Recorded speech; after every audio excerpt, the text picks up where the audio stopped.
In this video, I will be ranking every map in COD Zombies history. Yes, you heard me right. Every single one. Every map from World War to Black Ops 6 with every single map in between. Today, I will go over my own personal ranking for every COD Zombies map. Now, before we jump in, I gotta quickly explain a few things. Number one, this is my own personal subjective ranking. Me having one Zombies map over another isn't saying that you have to think that as well. I'm just expressing my own personal opinions. Number two, I will rank every single Zombies map, including every single remake. So in this video, I'll rank World War Knocked, BO1 Knocked, and BO3 Knocked. The reason why I'm ranking every remake separately is because even though it might be the same map, there could be a lot of changes between the versions, including graphics, gobblegums, the weapon selection, the speedrun skips being patched, and more. Also, my criteria for ranking these maps are based off of my own personal enjoyment of them. I'll take into account the map's high rounds, the Easter egg, the story, and the casual gameplay to determine its ranking. And by the way, I'll be putting these maps into tiers on a tier list, so it's easier for you guys to follow what maps have already been ranked. One last thing before we jump in the video. This video took me 6 months of work to fully put together. This is why I haven't been uploading much recently, because I've been working on this pretty much non-stop. A lot of you guys have been asking for my own personal ranking, and I thought that'd be a good idea, but at the same time, I wanted to go as in-depth as I needed to for all of these maps, so you guys can fully understand my opinions on them. So all I ask is that you drop a like now on the video for my hard work. Even if you hate my ranking, please drop a like for the amount of work this took me. And one last thing, don't take anything I say in this video too seriously. At the end of the day, we're just having fun here. So with that being said, kick your feet up and relax and enjoy this massive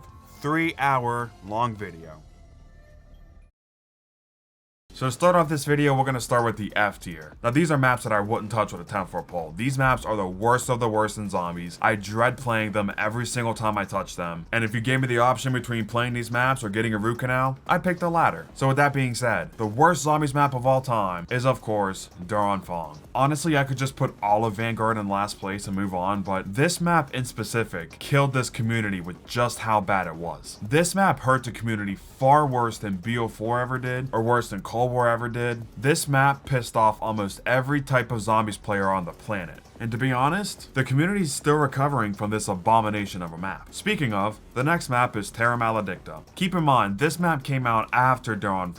So Treyarch saw the massive backlash to Duelists on release and said, yeah, let's do it again. The same garbage objective-based gameplay, still couldn't pause in solo, it's just awful. Next up is the Acorn from Vanguard. This map is literally Terra Maledicta, but green. It's literally the same map. The only thing that's different about it is there's a green filter on the screen. Actually, I lied. This is just footage of Terra Maledicta with a green overlay on it. And the people that have played this map probably couldn't even tell. There's a cool boss fight in this map, but besides that, it's Vanguard Zombies. Moving on. And finishing off Vanguard is Shinonuma Reborn. After the first 2 flops on this game, Treyarch actually listened to us and brought back OG round-based. The only problem is, the first map in the returning formula was a remaster of one of the worst maps of all time. Some people like Shinonuma Reborn, but again, it still has Vanguard's stupid mechanics like needing 60,000 points to pack a punch, upgrading everything mid-game, and zombie bosses with miniguns. If another game like Vanguard Zombies ever comes out again, it will legitimately be the death of COD Zombies. But now that that trash is out of the way, let's move on to more trash that's not on Vanguard. Coming in last place, excluding Vanguard, we have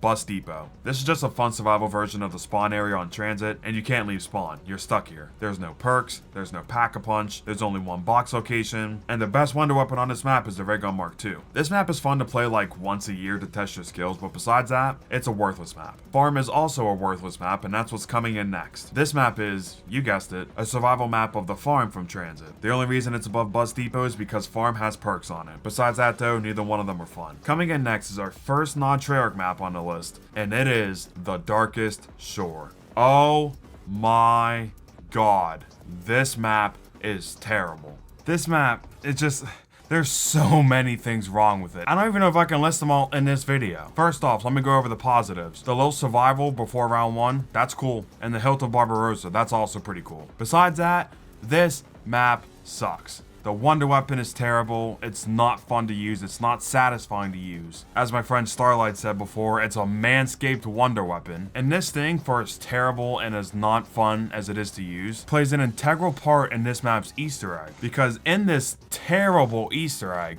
you have to do stuff with the wonder weapon like shoot random rocks, shoot down radios, and worst of all, you have to melee kill boss enemies with this wonder weapon. And this thing deals almost no melee melee damage. And even if you cheese it and you shoot the boss enemy until they're almost dead and then you knight them to get the charge spawn, it's not even guaranteed that you get the charge spawn. I've had it to where I've spent 5 minutes in a stupid cave waiting for the moisture to spawn. I get him low health, I stab him with the ripsaw, and I get his spawn and it's not charged. And it makes me want to throw my controller as hard as I can against the fucking wall. You have other really annoying things in this Easter egg too. Like the whistling step and his terrible pathing, and he constantly will go for other perks no matter if you're right up next to him, no matter if you're shooting him, no matter what you're doing. Sometimes he'll just completely ignore you and go towards the wrong perk and the step fails and you have to do it again. And I even talk about the U-boat pens lockdown before you can even do the chore challenges. The U-boat pens lockdown is a massive FU to solo players.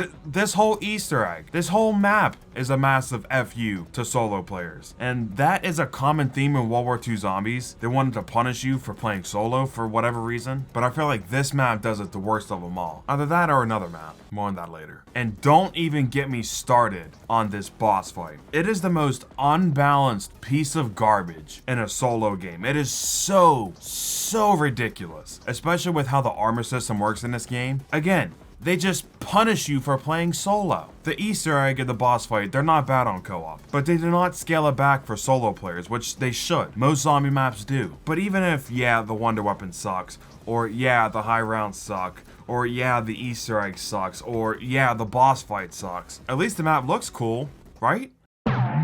Of course not. This map looks terrible. So I think I've ranted enough about this map. I will never like this map. I will never not dislike this map. I will never not hate this map. Moving on to the next spot, the Beast from Beyond is widely regarded to be the worst map in Infinite Warfare, and for good reason too. This map is a mess to play. I mean, the map looks really cool, it has a fun wonder weapon, and the pack-a-punch is pretty simple, so what's the problem? Well, the problem comes with the fact that, number one, the Easter egg is really basic. It's like 4 steps long. And number two, and this is the most important flaw of this map tried to do what Revelations did, but failed miserably. Think about Revelations real quick. Think about all the enemies that are on that map. You got the Margwa from Shadows of Evil, the Panzer from Der Eisendrache, the Keepers from Shadows of Evil, the Spiders from Zetsubou. A lot of the special enemies from the previous maps were in DLC 4, and it worked in Revelations because you had really OP setups like Gobblegums, Apothecant Servant, Thundergun, Ragnaroks, Lil Arnie, I could go on. But also, most of the time, you would not have 3 or 4 of these types of enemies spawn in at once. So you wouldn't have a Margwa and a Panzer and a Spider and a Fury and a Keeper spawn in all at once. Well, Beast from Beyond tried to do this and they forgot that part. They bring back the clowns from Spaceland, the slasher from Rave, the ninjas from Shaolin, the Krog from Attack, and the cryptids from Extinction.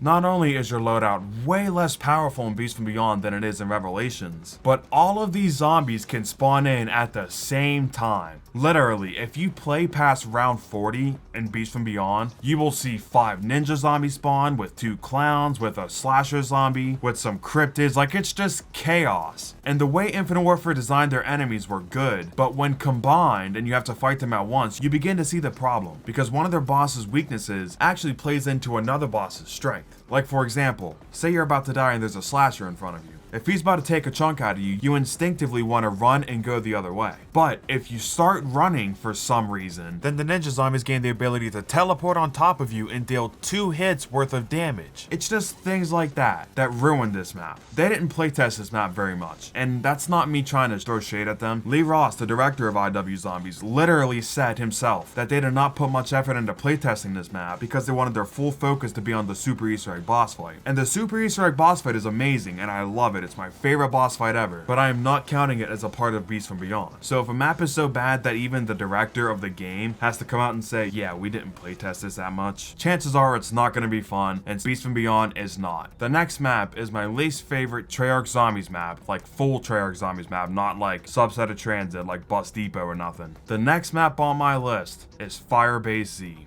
I've always thought this map sucked, ever since release. Like, I'm someone who played Cold War on launch, and I loved D Machine. I played it non-stop. I streamed it non-stop. I grinded the Easter egg. I grinded the high rounds. I was not a Cold War hater. That's the point I'm trying to get at. So I don't just hate this mode because, oh, Cold War Zombies sucks. Go play BO1 like the good old days. Firebase Z is the single least fun experience I have ever had in Treyarch Zombies. I don't like the map layout. I think it's really basic, and I don't think the map flow is good at all. And I think the map aesthetically looks pretty bad. that. Not only because it's just a bland facility, but also because if you ever look outside the map, you'll see just how lazy Treyarch got. They just put a purple wall around the outside of the map. That is so lazy, it's not even funny. Stuff like this is why this map grinds my gears. Moving on though, I think this map's wonder weapon is by far the worst wonder weapon in Cold War Zombies. Like, it's not even close. I'd rather use the D Thermophasic 100 times over touching the Ray K ever again. Throughout Cold War's life cycle, they kept buffing it and nerfing it and changing the timings on the alt fire and everything, so if I would play it on February and then I'd go play it again on March, the Ray K would work completely differently, and then I'd go play it on April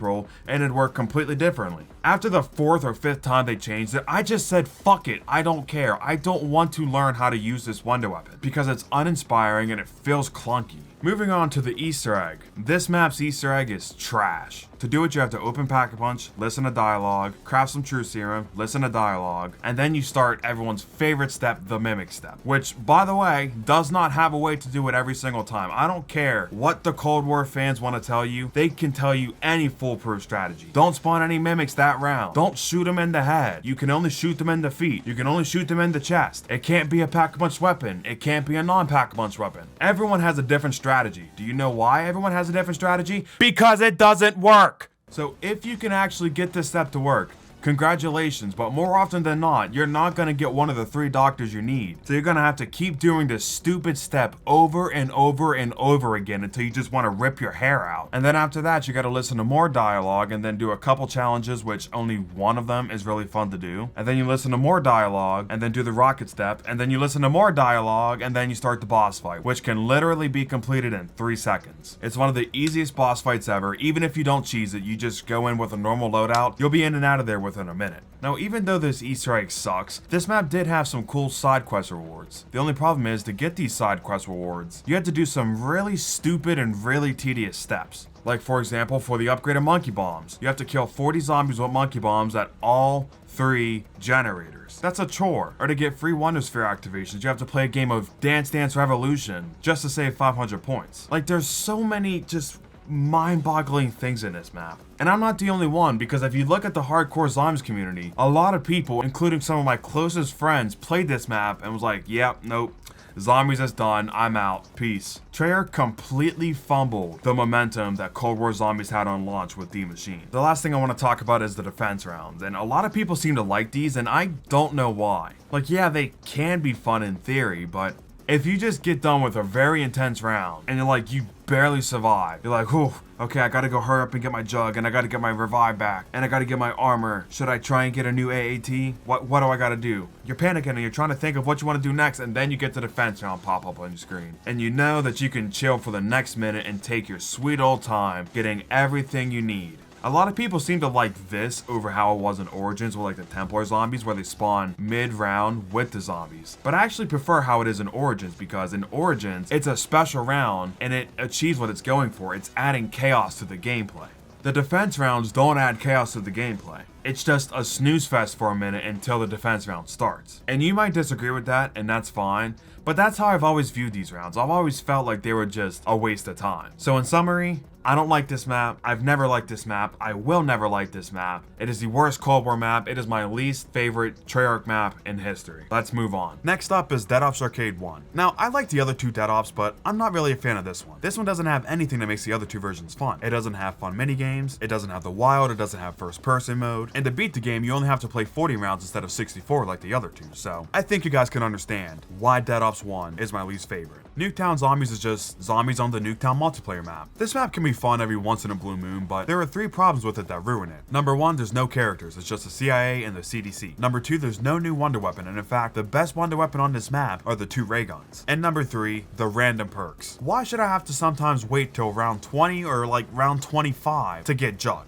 That's ridiculous. And don't come up here and say, oh, just get better, it's a fun challenge. Okay, you want to play for 25 rounds without Jug? Guess what? Don't buy Jug! I don't like not having Jug. For 99% of the time I play zombies, so if I have to wait till round 20 or round 25 to get it, and there's literally nothing I can do about it, that just ruins the map. Coming in next, we got Burger Town, aka Infection. No matter what you want to call it, another name you can call it is bad, because that's what this map is. This map is not good. After the first COD Zombies map, people were kind of excited for the DLC season. Outbreak was a fine enough map. It had a solid foundation. There were a couple big problems with it, but if they fixed it, then the next map and the rest of the season could be good. Well, similar to how we were just talking about Firebase Z dropping the ball for Cold War's DLC season, the same thing happened with Burger Town. This map was so bad that most people didn't even bother playing Carrier or Descent. They played this abomination of a map and wrote off this whole game. But what specifically is so bad about this map? Well, for starters, the wonder weapon on this map, the Magnetron, it's kind of cool, but it does no damage. Like, you know how some wonder weapons like the Rager Mark III are worthless once you hit round 40? Well, the Magnetron has a B because it's worthless once you hit round 15. It is such a bad wonder weapon. The Easter egg is really stupid, but I can't even lie, I do enjoy myself doing it from time to time. Whether we're talking about the blood step, or we're assisting Bubby, or at the end of the Easter egg where Bubby comes alive and starts beating up the zombies. The Easter egg has its moments, but if you're playing this map normally, there are two major problems with it, more so than anything else that I just mentioned. Number one, there are things called survivor rounds, and what this means is that a survivor, aka an NPC, will spawn in a random part of the map and you have to walk him, literally walk him, across the map to a warbird so he can get on it and escape. Well, you're so underpowered in this map, and the survivor takes so long to go anywhere that chances are you will fail this step. And if you fail this step, then they will turn off your exosuit for 5 seconds and they will turn off all power to the map for 1 minute and you have to go turn it back on manually after. It's the dumbest thing ever. Once you get into like the super high rounds, and I say super high rounds, it's not really high rounds compared to normal zombies, but it is high rounds on this game. Once you get to around like round 40 or so, and maybe even before that point, toxic gas can spawn at anywhere in the map aside from the sewers. And there's no limit to how much can spawn, so you can literally have the whole map blocked off by toxic gas that if you run in, you'll have to disinfect yourself or else you'll die. You'll have this gas surrounding the entire map except for the tight CQC sewers and Exo Zombies. Need I say more? This map sucks.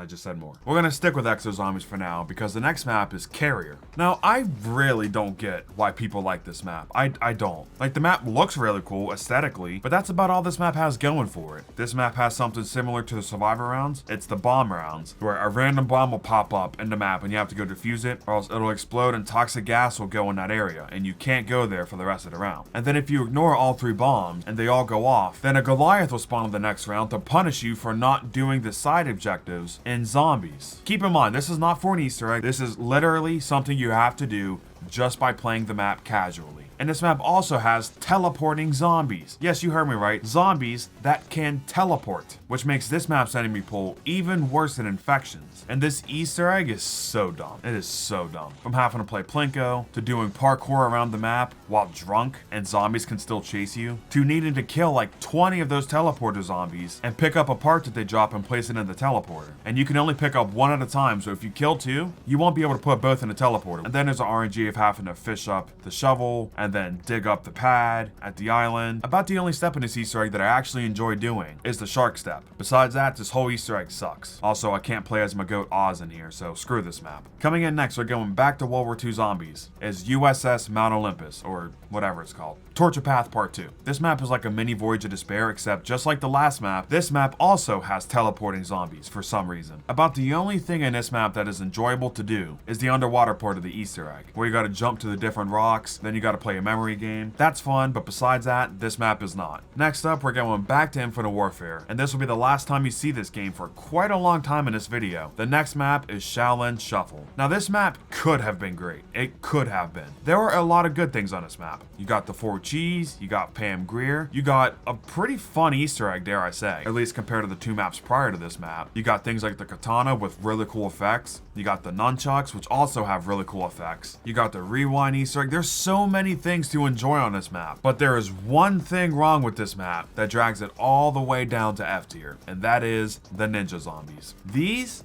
little shits right here are so infuriating. They single-handedly ruined this map. If the ninja zombies weren't such a pain, like they didn't spawn in as often as they did, they couldn't teleport on top of you if you sprinted, and also they didn't do 2 hearts worth of damage every single time they hit you, this map would probably be in my B tier, because there is a lot about it that I like. But they are so prominent in this map, and they are such a pain, that they drag this map's ranking down all the way to F. And speaking of F, we're gonna finish off the F tier now. The final map in F tier is Nocturne Toten from BO3. Now, we're gonna talk about this map more in depth once we get to the BO1 and the original Nocturne Toten, but I'm not a big fan of Nocturne Toten as is. And BO3 Noct makes it even worse, because there's one thing to like about Nocturne Toten, and that is the challenge. You are supremely underpowered. You have a very tight and a very small area to survive in. BO3 Noct does away with this with the Gobblegums and the Wonder Fizz. And the second reason I hate BO3 Noct is because anytime you play this map, it will take you 15 minutes to get to round 5. I am so serious. Go watch anyone who speedruns this map. The main way to kill zombies in the early rounds is to sit and spawn with the Shiva with a thermal sight on it so you can see the zombies, because they are so slow. Treyarch thought it was going to be funny, making the slow zombies from Noct even slower, but it's not funny, it's a pain, and it drags this map down. Now we're going to move on to the E tier map. These are maps that I'm not a fan of by any means, but unlike F tier, I would rather play these maps than have a root canal. So, with that being said, the first map in E tier is BO1 Shinonuma. I think this is the worst version of Shinonuma, besides Vanguard. BO1 Shinonuma doesn't have the insta-kill rounds, which made World of War Shinonuma fun, and it doesn't have the really nice looking graphics like BO3 Shinonuma does. This map has neither. The only thing this map has is boredom. Moving on. BO3 Shinonuma is also really boring, but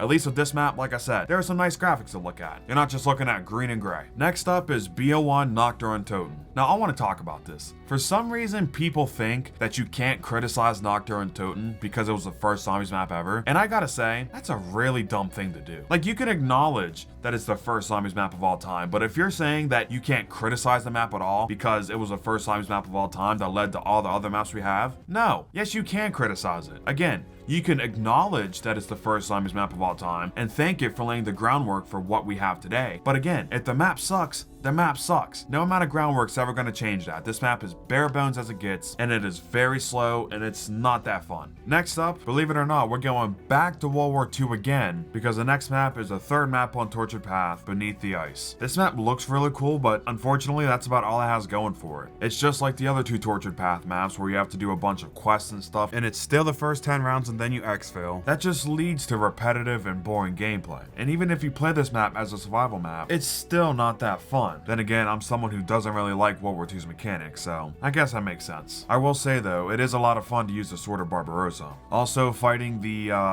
Guardian, I think? The Guardian boss fight? That boss fight's a lot of fun. I do enjoy that boss fight, but besides that, this map is pretty lacking. The final version of Nocturne Toten is next. The original Nocturne Toten, the first Zombies map of all time. Now, as I said with the BO1 entry, you can acknowledge that it's the first map ever and thank it for laying the groundwork, but when you go back and play it in 2024, it's not fun. You can say it, it is not fun. And the eeriness of the first couple rounds is great, don't get me wrong, but again, when you look at the gameplay and think about it, you're doing the same thing. You're buying the help door, you're hitting the box, and then you're camping at the top, or you're buying the couch, then hitting the box and trading in the help room. Those are the only two ways to play this map, and if there's only two basic ways to play this map, it's not replayable. World of War Shinonuma. Now, as I've already said 3 times in this video, I don't like Shinonuma. I don't like the map layout, I don't like how it looks, and honestly, I think it's a step down from Varrock. But if I had to pick one Shinonuma to be the best of them all, I'd have to pick World of War, mainly for 2 reasons. 1, when you buy Juggernog, it makes you invincible to the Flogger, and 2, after you get past like round 40, there will only be 24 zombies around, and every single zombie will be a one-shot kill. So you can just fly through the rounds. That's the only reason this version ranks above the rest, because at least this version has something unique that the other maps don't. So we're finishing Shinonuma and Nocturne Toten in the E tier. And finally, finishing out E tier is none other than Transit.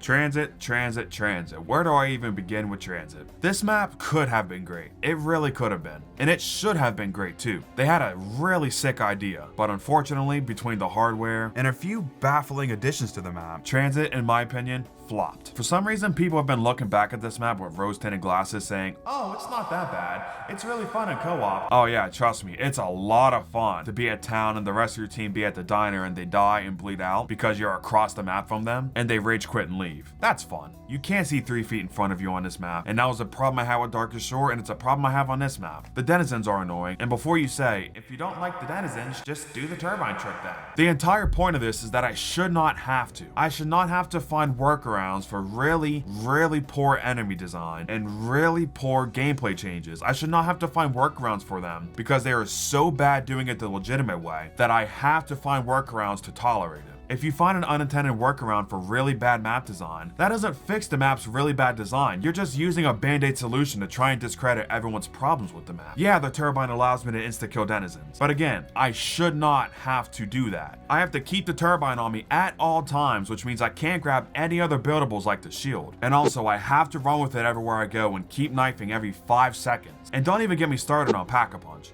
Oh, just put the turbine above the ground. Let me move on before I blow a gasket. We're only in E tier. Oh, I got a headache. Moving into my D tier now. These are maps that aren't quite the worst of the worst, but I still have some major problems with them. I'll play these maps if I have to for like gameplay or something, but besides that, chances are I'm not going to these maps very often. Starting off the D tier, we have the Tortured Path Part 1. Finishing off the Tortured Path DLC, I think the first map in this DLC is actually the best one, so it was all downhill after this. I like how this map looks and how it feels. Like, I think this map has a nice atmosphere. I enjoy the boss, even if it's just a recycled boss from Final Reich. It's the Brenner boss with like a protective bubble over him, and you have to destroy it and then you can shoot him. It's a simple boss fight, but I quite like it. But of all the maps in the Torture Path DLC, I think this map executes what they were trying to go for the best. For the most part, I think all the steps are pretty doable on the certain rounds you need to on solo. I don't think it punishes you, and this Easter egg is not the worst experience in World War II, by a long shot. So, it's fun to play once in a blue moon, but besides that, like I said, I'm not coming back to this map very often. Alright, now we're stepping back into hot take territory, and we're sticking with World War II, because the next map on my list is one of the most beloved World War II maps. It is the Shadowed Throne. I don't get what people like about this map. I really don't. The Easter egg, like most of World War II, punishes solo players, and the blimp ruins this map. If you don't know what I'm talking about, and God bless you if you don't, keep it that way. After you do the first step of the Easter egg, a blimp will fly over the map. From this point until you either beat the main quest or die, there will always be transit super sprinting zombies called Sizzlers in the map at all times. So good luck doing high rounds on this map, or good luck doing low rounds on this map with super sprinters and you being under equipped. Have fun with that. Now granted, I think only 2 can spawn at a time, but still, who thought this was a good idea? And the only way to avoid these guys from spawning is to make a zombie a crawler, and obviously you can't do that mid-round, so again, it's a constant problem. And for the people that hate stupid Easter egg steps, get a load of this. In no particular order, during this quest you have to do Morse code, lock yourself on a map and move this magnifying glass while zombies are attacking you, fill up soul boxes and count how many zombies you kill near each soul box and write down those numbers for a code or else you'll have to do it again. You have to unlock a safe which glitches out half the time, so even if you try to do it in between rounds, you still probably won't get it. And lastly, you have to do a puzzle step like the Valve step in Garage, where you have to turn all these statues a certain way, but turning some statues will turn other ones. So good luck doing this step without a solver. From me ranting, you'd think I'd hate this map.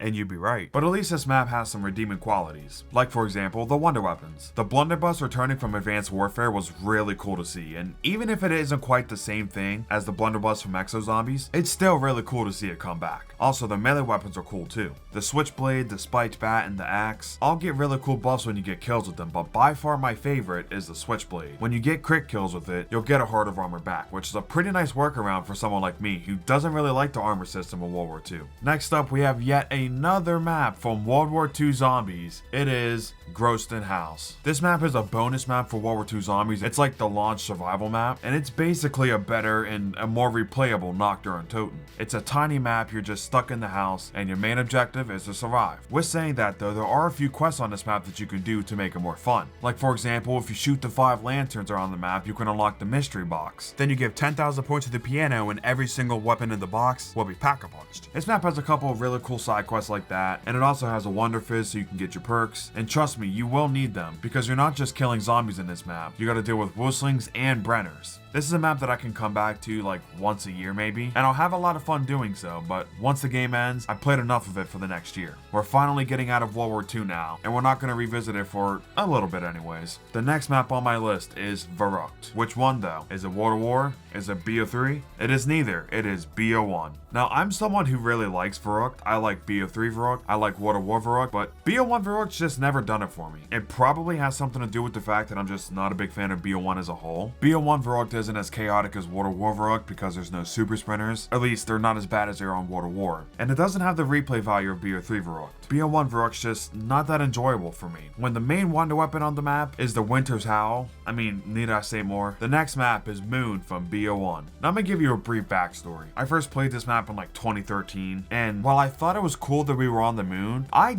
did not like this map. And I never did like this map. Even as a wee little kid, I thought there were some pretty big problems with it. One of them is that I didn't know the hacker existed, so I couldn't bring up the excavators. That was a big skill issue on my end. But stuff like the Moon Man spawning around a corner and he can grab you and steal your perk. Stuff like Juggernog being on a cycle at Area 51. So if you grab Jug at Area 51 and teleport back to Moon, and you go down, you have to flip the route so you can teleport back to Area 51, so Speedcaller spawns in, then teleport back to Moon, then flip the round again to teleport back to Area 51 a second time to finally get Jug back. And also, this map just looks horrible. This is one of the worst looking maps in Zombies history. It's kind of funny because BO3 Moon's one of the best looking maps in Zombies, but BO1 Moon is just Gray Simulator. I can't stand it. We'll talk more about Moon later on because obviously I prefer BO3 Moon over BO1 Moon, so when we get to BO3 Moon we'll talk more about it there. But in summary for BO1 Moon, screw Area 51, screw the Moon Man, and screw the Gray.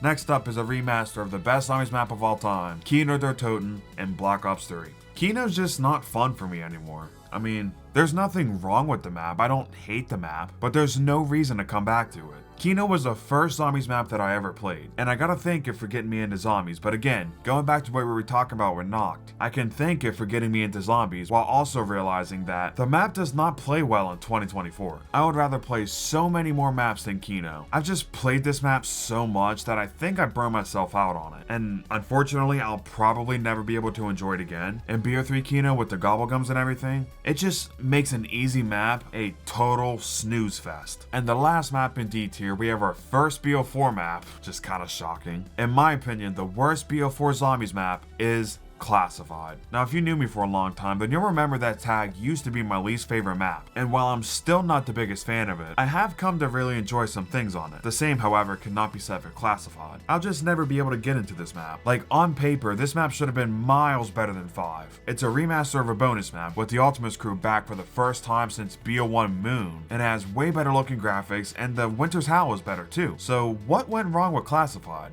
Well, a couple things, but mainly, I don't think BO4's zombie system is any good on this map. I'm going to compare and contrast 5 and Classified real quick. On 5, you got really tight areas, with zombie AI that makes the tight areas feel even more claustrophobic, which leads to really intense gameplay. And also, you don't have any really OP perks that'll freeze zombies, and you don't have no second chances like Anywhere But Here or your specialist weapon. But in Classified, not only do you have all of that, they also made a lot of the really tight areas like the catwalk, for example. They made those areas wider so 2 player-sized hitboxes could go through at the same time. You might think that's a good thing, but honestly, I'm not a fan of it because that makes the map feel a lot more safe. And when the map feels safe, the map feels boring. Also, where's the Pentagon Thief? I get that you explained it in the story, but come on now. The Pentagon Thief 1000% should have been on this map, especially when you take in consideration that you have specialists, elixirs, all that stuff. I feel like you could have made him even stronger and more OP than he was in BO1, and nobody would have complained. Since in BO4 you're really overpowered, I think he would add some really nice variety to the rounds. And also, I can't talk about this map without talking about the Easter egg.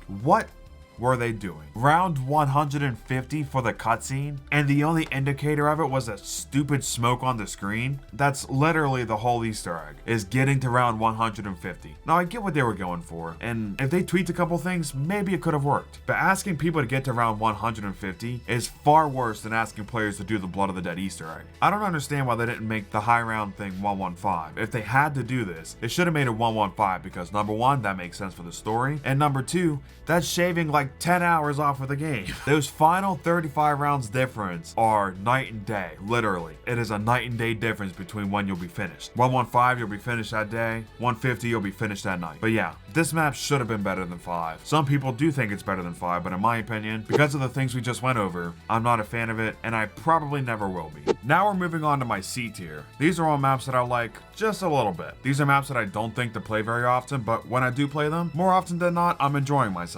I rarely have bad experiences on these maps, although it is possible. In the last place in C tier, and when going back to the hot take territory, the next map on my list is the one, the only, shout out Johnny J, it is Die Rise. From the time I was a kid until like a year ago, I hated this map. I thought this was a stupid map with a really bad... You know what? Instead of me saying it, why don't I let Joltz from 4 years ago tell you how he feels?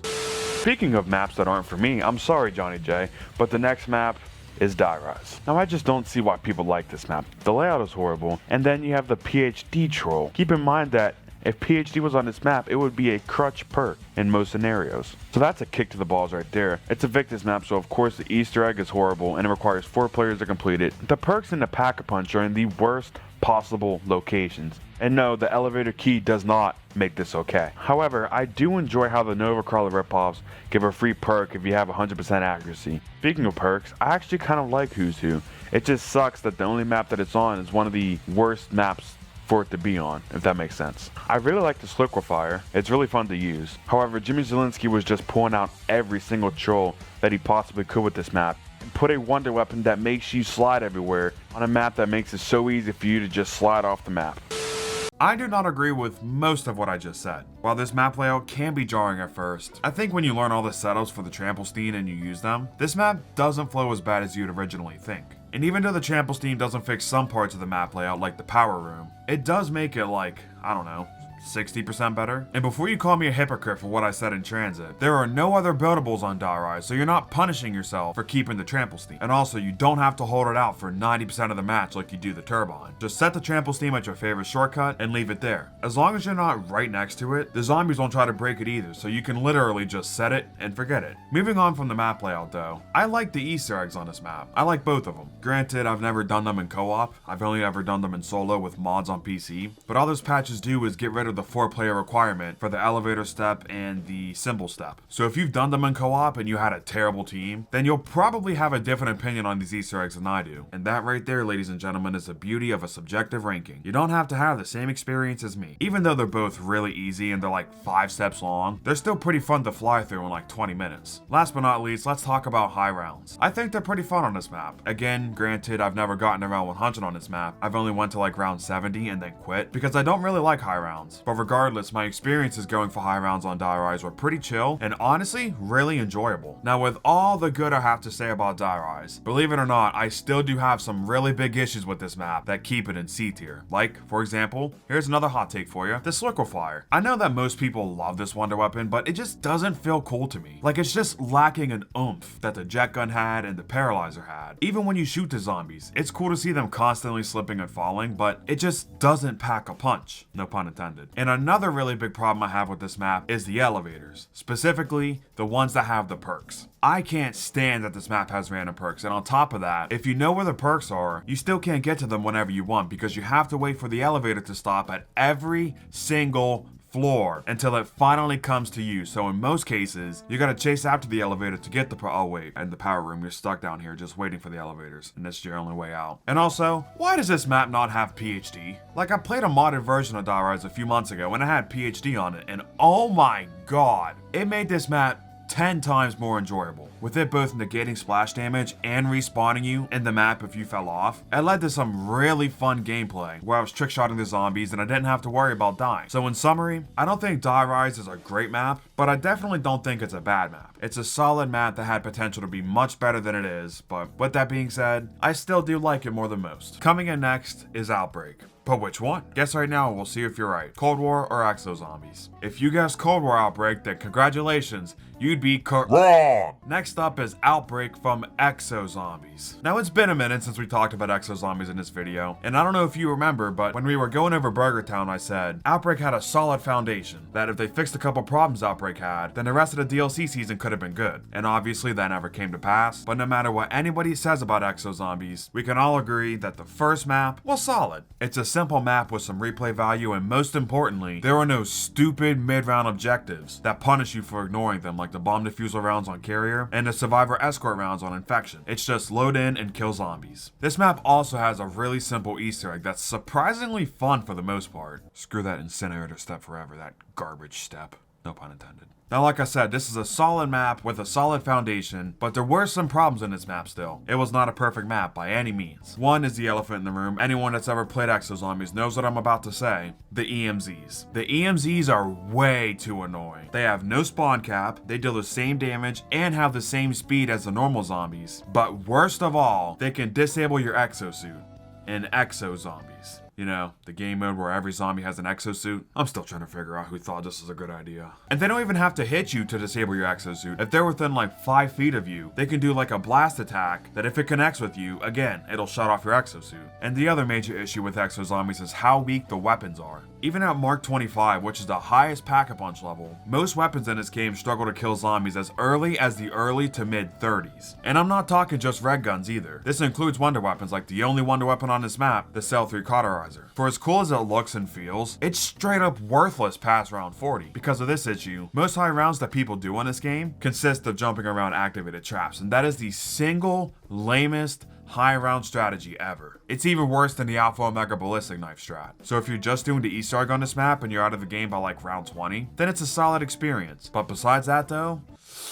yikes. Coming in next is Dead Ops Arcade 2. Now this one's a huge step up from the first one. There's cool events, there's fun challenges, and fun mini games too. Also, it's in my GOAT BO3 and not stupid BO1, so that makes it even better. The next map is DLC 4 for World War II Zombies, The Frozen Dawn. Now, I don't really know how to feel about this map. On one hand, I love the wonder weapons, I like the new enemy, I think he's really cool. I haven't thought that about World War II since the Final Reich. But on the other hand, I feel like this map is pretty bland. So let's start with the pros first. Like I said, the wonder weapons are all really cool. I like how the map looks, like aesthetically, I think the map looks really cool. It like still has that World War II theme, while also being like super mythological, you know what I mean? And I like the Corpse Eater too. I think he's a really unique enemy that would fit a lot of maps if he was added onto them. The way this enemy works is, when he spawns in, he's really weak, and he won't even try to attack you. He'll just go for the other zombies, and he'll, eat their corpses, you would have thought, to charge himself. He can eat up to 5 zombies, and every time he does, he gets significantly more powerful, to the point where if you let him charge all the way up and eat 5 zombies, he is a real threat to the game. But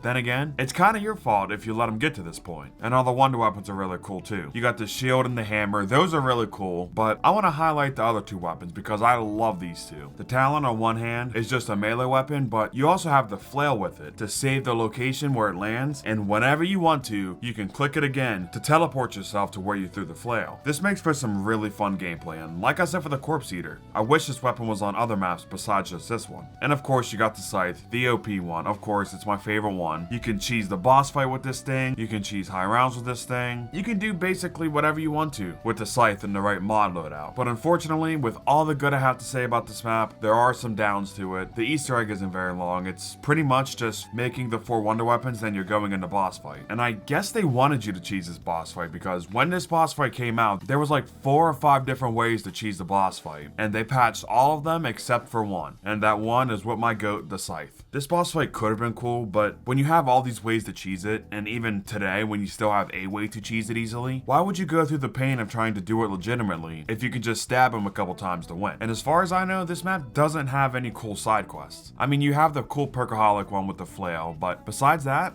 are there any? Any that are good, I mean. I know there are a couple that were just found, like the Volcano Rocket Easter egg, which is very stupid. But in terms of helpful side quests, I don't think the Frozen Dawn has any. And of course, I've been saying it this whole video, I'm not a fan of World War II's armor system, so for these maps, even if I do like them being on World War II and having World War II's armor system will drag it down on my ranking. Now this is where we really start getting into the hot take territory, because the next map on my list is Ascension. Which one though? BO1 Ascension or BO3 Ascension? The correct answer is both, because I don't like either one. I'm putting both versions here because I really don't have a favorite version of Ascension. Although if I had to pick one to go in front of the other, I'd have to go with BO3 both because of the gobblegums and the graphics. This map has never clicked with me. Ever since I played it for the first time as a kid, I just thought the map was boring. There are so many wide open areas to train on this map that once you get your perks, you're most likely never going to lose them because you're not going to go down. Unless, of course, the stupid monkeys show up and they steal your perks, because that's a thing for some reason. I know there's an easy way to manipulate where the monkeys spawn so they don't steal your perks, but like I said with Transit, I shouldn't have to do that. I shouldn't have to do spawn manipulation to make sure that I'll have enough time to save my PhD, my jug, my stamina up, and my speed cola. You know, come to think of it, Jimmy Zielinski's maps really did have a bunch of mind-boggling decisions. With all my faults with it though, there are a few things on this map that I do like. One was introduced 2 of my favorite perks in Zombies history, Stamina Up and PhD, and the second is Abracadabra. To this day, this is still my favorite Easter egg song in Zombies. And also, I forgot to throw this in, but this map did introduce main quests into Zombies. Even if this Easter egg does suck and it's one of the worst ever, it still gets credit for adding one of the most important things in Zombies. If you just want to hop on a map and train effortlessly wherever you'd like, then Ascension is your kind of map. But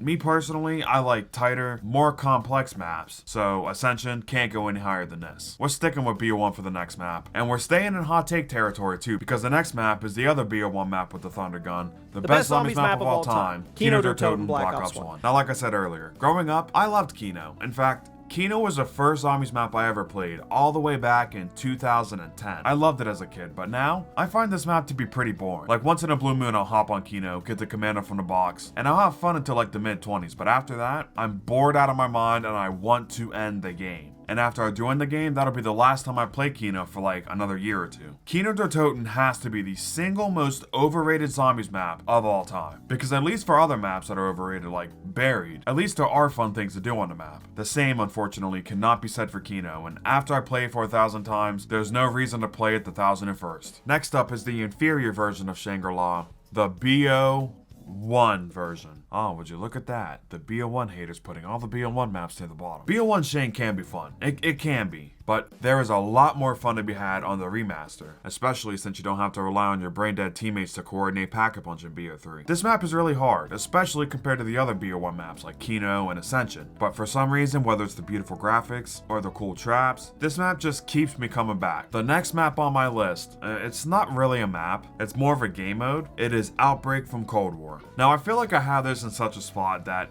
nobody's gonna agree with this. All the people that think every zombies map after BO3 is probably calling me brain dead right now because the zombies map released after 2016 is not in my F tier. And the Cold War fans are probably cussing me out right now because Outbreak is the greatest thing since sliced bread, and if you don't like it, you're brain dead. I've heard it all about Outbreak. I feel like Outbreak is one of those modes where most people either love it or they hate it. I used to hate it, but over the past year or so, I've grown to tolerate some parts of Outbreak and really like other parts. One of my favorite things in this mode though is the first quest, specifically from the elevator on. Before that part, it's a pretty boring main quest, but the silo step is probably the single best Easter egg step in Cold War Zombies, and it never gets boring to do. The same goes for the boss fight. Not only do I think this is the best boss fight in Cold War, but I think it's the best boss fight in Zombies since Ancient Evil. If you don't like this boss fight, and I mean this with every fiber in my being, it is a skill issue.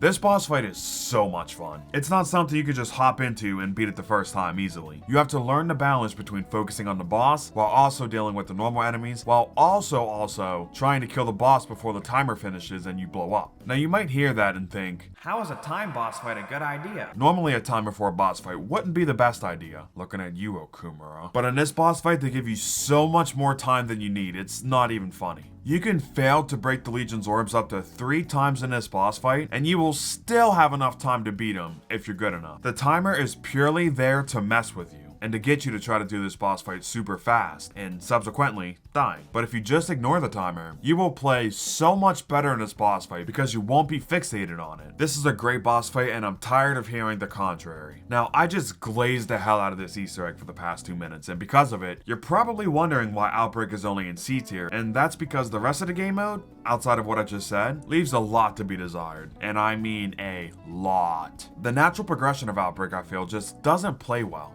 On round 1, I'll drive to the objective, and it's about as fun as watching paint dry because the zombies are all weak and slow, and then I'll run or drive 2 minutes to the next beacon, and go to the next round. Regardless if I go to round 2 or I jump to round 3, I'll do the exact same thing. I'll drive across the map, do one of the 7 challenges I've done 1,000 times, and drive across the map again to find the beacon. When I'm playing zombies and the only way to progress through rounds is by not killing zombies, it's just not fun. Like when I'm playing zombies, I shouldn't have to drive across big bland maps, besides you, Alpine. Love you, B. Just to make the gameplay fun. Also, the point system sucks. If you want me to kill the batches of zombies that are literally everywhere, then you should give me more points for killing zombies, because only getting 25 points per kill or 35 per headshot is a brain dead idea. I'm sorry, it just is. Like, it was right there too. They could have very easily gone with the normal Cold War point system and it would have been so much better, because even though that one's kind of similar, you at least earn points at a much higher rate than you do in Outbreak. For comparison, in normal Cold War, you get 90 points for a kill and 115 for a headshot. Like I said, it would have been a lot better if they used a Cold War point system, because having it to where doing objectives is the only somewhat efficient way to get points really adds to the boring setup of Outbreak. Overall, I feel like an open world zombies experience could work. It Could, if Treyarch were given the proper time to figure out all of its flaws, and they made original and really cool maps, and not just multiplayer maps. But Outbreak did neither of these, so it's going right here in the C tier. Coming in next, and this map might be really high for some of you, it is Forsaken. During Cold War's lifecycle, I didn't really like Firebase or Outbreak when it first came out, and I didn't really care for Malware either, so I wasn't expecting much of Forsaken, and I was kinda right. But at the same time, this is a map that I can just hop on and turn my brain off and have fun on. It has a super cool and super original wonder weapon. If you don't know, the Crystal Axe, it's a hybrid between a scythe melee weapon and kind of like a needler from Halo. And then you have a third attack, you can like throw a portal on the ground to be like an area of denial. This wonder weapon is so versatile. It's legitimately one of my favorite wonder weapons ever. There are so many different ways to use this wonder weapon. And you have a lot of really cool Easter eggs on this map, like the Bubby Easter egg, the Ronald Reagan Easter egg, the Perkaholic Easter egg, the Noct Easter egg, hell, all of the arcade machines, the RCXD race, I could go on. And none of these Easter eggs, except for this step, are particularly hard to do. So if you just want to hop on a map and turn your brain off, you can get to Crystal Axe, do a couple side Easter eggs that you'll enjoy doing, and you could just have a blast. This map is probably the closest we will ever get to another Zombies in Spaceland in terms of just how much fun all the side Easter eggs are.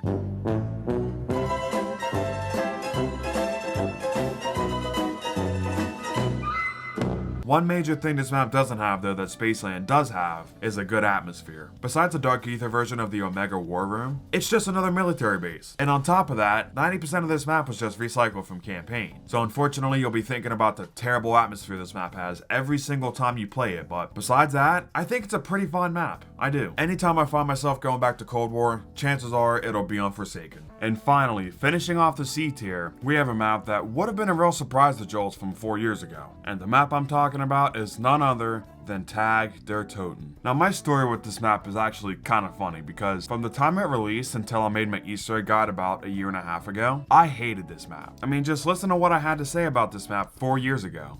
Actual number 50 spot, which will be Tag der Toten. Now this is for real. This map is horrible. Everything from the Victus crew being the worst they've ever been in any map, to them just recycling literally every single thing about this map. Everything from the shield, to Pack-a-Punch, to the wonder weapons, to it being the 5th straight remake that we have gotten. The 5th one in a row. This is a little spoiler, but I love Call of the Dead. So seeing what a catastrophe this map is just makes me hate it even more. The only cool things about this map are the George Romero tribute and the ending of the Ether storyline. Yes, the ending of Ether is good. Wonder weapons feel like cheap pieces of plastic that you would buy from Toys R Us. People say this map fixed a lot of problems with BO4 Zombies, for an example, Golden Pack-a-Punch, and that doesn't make the map good in my eyes. Everything that BO4 did wrong shouldn't have been a thing to begin with. This is the only COD Zombies map that I truly hate. I can at least find a way to have fun on any other Zombies map, but this map I will most likely never play again. This is an example of how opinions can change over time. Just because you believe something now doesn't mean you'll believe the exact same thing 5, 10, 20 years down the line. This map took some bad things in Call of the Dead and actually made them better. Like for example, the map layout. The map layout in Tag der Toten is way better than it is in Call of the Dead. And this is for multiple reasons, but one of them is because there are more zip lines on Tag der Toten than there were on Call of the Dead. And number 2, Call of the Dead had some questionable map layout choices. Call of the Dead can have the same problem Die Rise has. You have to finish going on that path to finally turn around and go where you want to go. On Die Rise, this is in a power room, and on Call of the Dead, it's at the drop down near the MP40 wall by. If you drop down here and you want to go get Jug, you have to run from here to spawn, and then from spawn you go up the back of the boat and you go across the entire boat again to get back to Jug, even though it's like 10 feet away from where you are right here. Just weird things like that. Tag der Toten doesn't really have these problems. So the map layout is one thing Tag der Toten has over Call of the Dead. And another thing it has over it are the wonder weapons, especially the Tundra Gun. Dude, the Tundra Gun is such a good wonder weapon. It's honestly become one of my favorites to use in BO4. And before you even say, he likes the Tundra Gun? What a fucking moron. The Tundra Gun is great. It has infinite damage, it has 48 shots total, and it's great for both training and camping. And just because you need PhD to use it doesn't mean it's bad. Because statistically speaking, the Tundra Gun is a better weapon than the Ray Gun, the Scavenger, and another BO4 gun, I don't know if you've heard of it, the Hellion. It's better than that too. And nobody complains that you need PhD to use any of those weapons, so stop saying it with the Tundra Gun. And I'm not even just talking about normal mode here, because in hardcore mode, the Tundra Gun is also infinite damage. If you don't know why I'm bringing this up, it's because in BO4 Zombies, there are different difficulties to play. The normal mode caps the zombie's health at round 35, so any zombie you kill from round 35 on will have the same amount of health. In hardcore difficulty, however, this isn't the case, and the zombies have the health scaling that they do in BO1, BO2, and BO3. So they have infinite health scaling in hardcore, and the Tundra Gun is still infinite damage in hardcore. Like, yes, the Tundra Gun does look like crap. It does. I'm not going to argue that. But if we're comparing its damage and its versatility to other wonder weapons and other explosive weapons, it becomes quite clear the Tundra Gun is objectively one of the best weapons of all time. But moving on from my beloved Tundra Gun, the Easter egg, while not being very fun from a gameplay stance, is absolutely amazing from a narrative stance. After the Lighthouse lockdown, when you're filling up the soul boxes at the Pack-a-Punch machines, what you're doing right here is you're shutting down the Pack-a-Punch machine for good. And when you beat the final escort at the end of the Easter egg, you are killing all the zombies, stopping them from spawning for good. And at the very end of the cutscene, you have to walk Sam and Eddie into the light. You have to let go of the 10-year Ether story. You're literally tearing down COD Zombies in this Easter egg, and when you think about this Easter egg like this, you grow a new appreciation for it. Yes, it was rushed. Yes, there are some pretty big issues with it. And yes, I would have rather have gotten a Great War map as a finale. But with all that being said, Tag der Toten is a fine finale map for Ether, but if you think about just what Treyarch was going through at this time, with the BO4 Zombies budget being slashed and some of the dev team being pulled off of BO4 to help Sledgehammer and Raven finish COD 2020, all things considered, I think Treyarch did a pretty good job given their circumstances. Thank you so much, Treyarch, for a great story, and thank you for all the memories.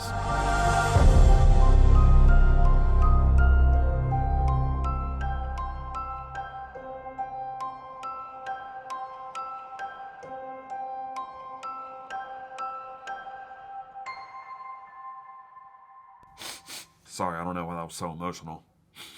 Moving on, now we're moving into my B tier, and this tier is by far the biggest tier on my tier list. I have a whopping 20 maps in my B tier. So we're gonna be here for a while, but after we get out of this tier, we'll be to the part y'all care about. All these maps in this tier are maps that I find fun to play, and they are great maps. They're just not one of the best of all time, at least in my opinion. And starting off the B tier, we're hopping back into the hot take territory, as the first map in my B tier is a map that some of you have probably been waiting for. The first map in my B tier is Attack of the Radioactive Thing. Give me a moment to explain! I've always liked this map. This map is just vibes to me. I'll never forget when this map first came out, me and my friend were just constantly trying to beat the Easter egg. And even though we kept dying, we didn't care really, because that meant we got to play this map again and got to experience it again. I don't really know what it is, but something about this map being an obviously super cheesy 50s movie with the admittedly really bad graphics to the vibes of the motel area or the RV park or even the diner near spawn. This map's vibes are immaculate for just turning your brain off and having a fun time. And I didn't even mention that Elvira is in this map. Now, like I said, I like this Easter egg, but if you don't, I could understand why. This Easter egg is basically just grabbing 30 parts around the map and then grabbing 10 more and doing math to make a chemical to kill the boss. This Easter egg is definitely not for casual players, but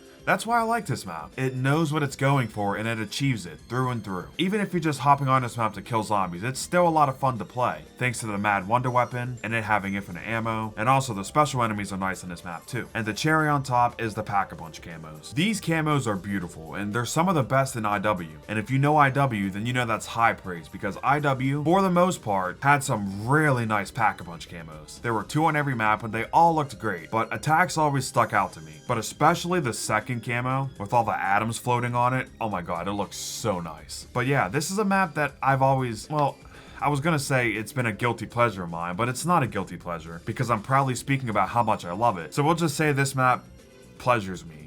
Yeah, that was definitely the wrong wording. I'll never complain about playing this map, whether I'm doing the Easter egg or playing high rounds, or even if I'm just hopping on to kill zombies. I will always enjoy playing this map. The next map on my list is another Infinite Warfare map, this being Raven to Redwoods. Now, before I even go in depth with this one, I feel like this ranking could be flipped with attacks, because I more or less like the maps the same, but for totally different reasons. Rave is a perfect slasher horror map. The vibes of this map are perfect. From the setting, to the boss enemies, to the special guest in this map, Kevin Smith. And best of all, you can grab pouches when you kill zombies, and you can put them into fire pits around the map to bring the rave to this map. And if you know me, then you know just how much I love vibrant colors and really saturated areas, so it's safe to say that the rave version of this map is one of my favorite maps ever, visually speaking. Seriously, I cannot state enough how much I love how this map looks, and it gets even better with the bows. With the Acid Rain, the Ben Franklin, the Trap-O-Matic, and the Whirlwind EF5. All 4 of these bows are super fun to use, and they all suit different playstyles. The Acid Rain is great for camping, the Whirlwind and the Ben Franklin are great for training depending on where you are on the map, and the Trap-O-Matic is great for making your own training spot with a trap literally wherever you want. I have been glazing this map so hard so far, so you're probably wondering why it's only in B tier, and that's because for how strong these parts of the map are, it pains me to say it, but I feel like this map is severely lacking in the Easter egg department and part of the high round department. I'll explain the latter in a minute, but this Easter egg is basically like Spacelands, but with a lot more stalling and a less fun boss fight. This Easter egg consists of doing 3 challenges, and you have to shoot certain parts of the zombie's body off, either their arms, their legs, or their head. And after every challenge you do, you have to take a minute-long boat ride to go talk to Kevin. And for some mind-boggling reason, they didn't give you a way to fast travel here like you can with the Dragon Wings on Garage. And while I'm talking about Garage, let's just compare the Dragon Ride to the boat ride real quick, so you can truly understand just how boring this is.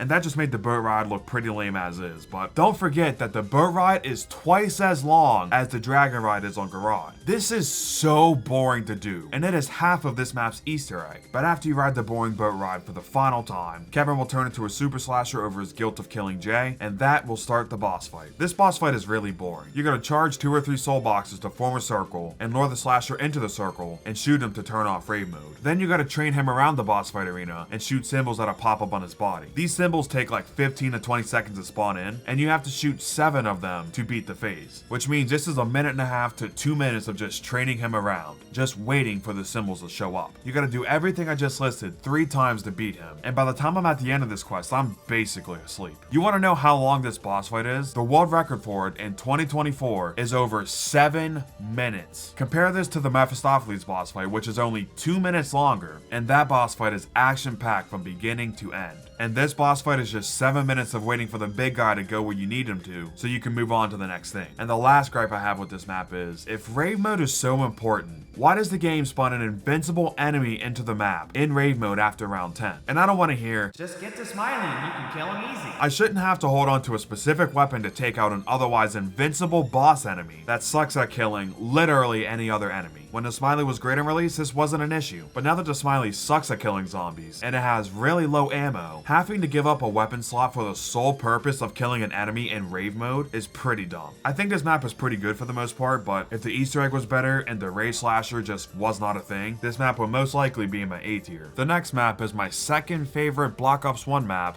and that is 5. 5 has always been a map that got hated on by BO1 fans, specifically Kino fans. But as an avid Kino hater, I gotta say, 5 is way better than Kino. From how the map looks, to how it plays in early to mid game, to the Pentagon Thief, this map is just a lot more fun than Kino. Like, yeah, the Thunder Gun is a lot better than the Winter's Howl, but that's about all Kino has over 5. 5 is such a tight CQC map that it keeps even the best players on their toes at all times. And this style of gameplay perfectly leads to the Pack-a-Punch room. Camping with a whole squad in the Pack Pack-a-Punch room is some of the most fun I have ever had on BO1. And speaking of Pack-a-Punch, let's talk about the Pentagon Thief real quick. He is so important to how much fun this map is. If he wasn't on this map and this map was just zombies, I would probably still like this map over Kino, but not by much. The Pentagon Thief helps that much. If you're not familiar with BO1, then you're probably wondering why I'm glazing the Pentagon Thief so much, and that's because he changes how you play the early game so much. He's kind of like the Panzer on round 8 on Origins, but with a good reward. Every game you play, you gotta think about how you're gonna deal with him on round 5 or round 6, which is when he will first spawn in, and that'll make you play the game differently depending on if you saved your points for Pack-a-Punch, or if you hit the box for a good weapon. You can kill him with the Mustang and Sally's, you can kill him with the Claymore, you can kill him with an LMG. There are a lot of ways to fight the Pentagon Thief, and I never get tired of it.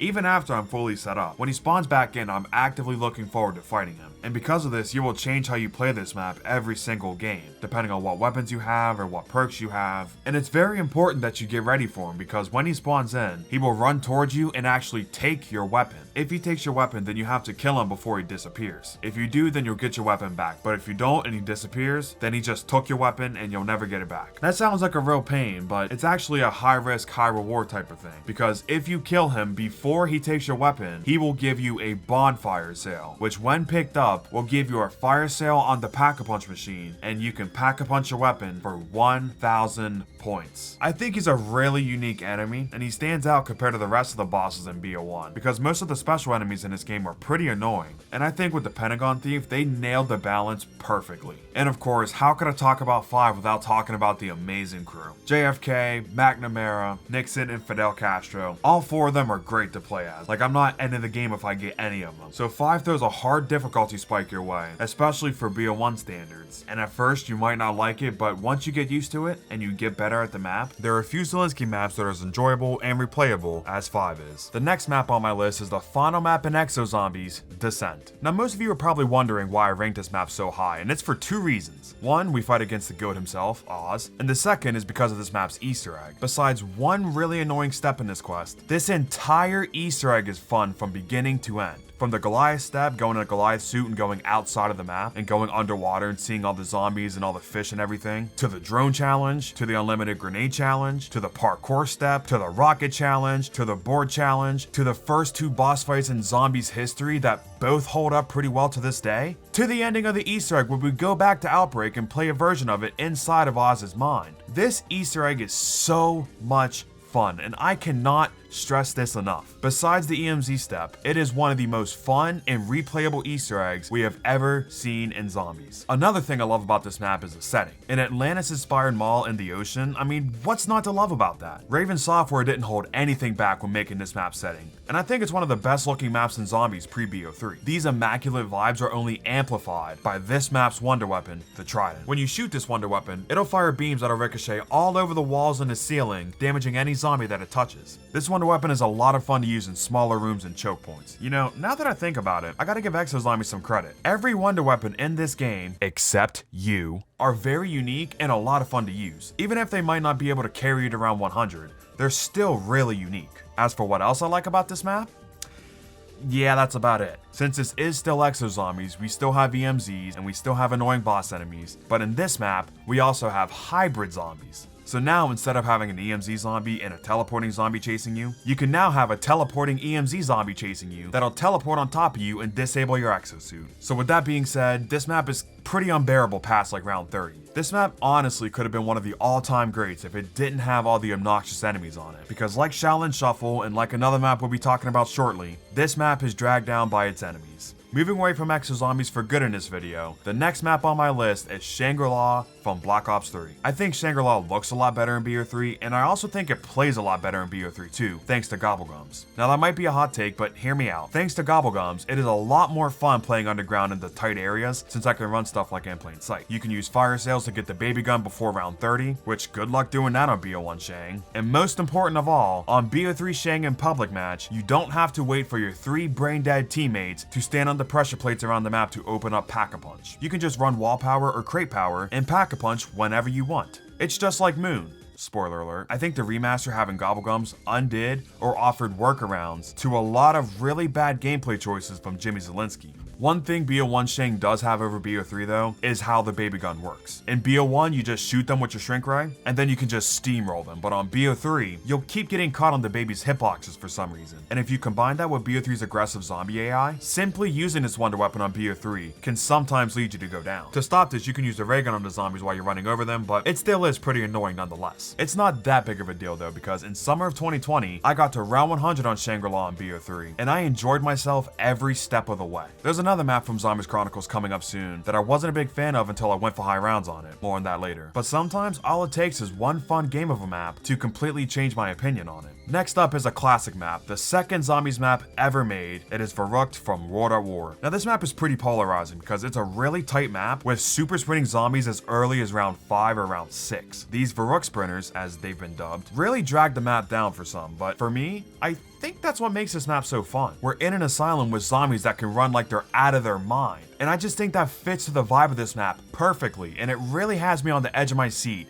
the entire time I play. Even when I get fully set up with the ray gun and the PPSH, I know that all it takes is one wrong move and that can end my game. And even though that would be really annoying on a map like Blood of the Dead or Origins, I think of Verrückt, since your only objective is to survive, this just adds to the replay value in my opinion. Dead Ops Arcade 3 is next, and this one is by far the best one of the bunch. In Dead Ops Arcade 3, you have amazing things like first person only mode, save and quit, the wild, which brought back like every single chaos enemy, which is amazing, but there's a bunch of stuff to do in there, and the overall gameplay of Dead Ops 3 just feels so much better than the other two. Dead Ops 3 is easily the best of the bunch, and I really hope that David King, the sole creator of Dead Ops Arcade, I really hope he's working on Dead Ops 4, because I don't play Dead Ops very often, but when I do, and especially Dead Ops 3, I just have an absolute blast. The best map in World at War should be no surprise to anybody, that is Duelists. Do I even have to explain why I like this one? Actually, I probably should because I have it ranked as the worst Duelists, but that doesn't mean that it's bad, and that doesn't mean that I don't like it, because I do like it. I really like Duelists, every single version. It's a map with a ton of replayability, and like Kino, I've been playing it for the last 10 years, but unlike Kino, I'm not bored out of my mind with it yet. I don't think any version of Duelists is bad, but if I had to pick one to be the worst, it would be World at War for one reason and one reason only.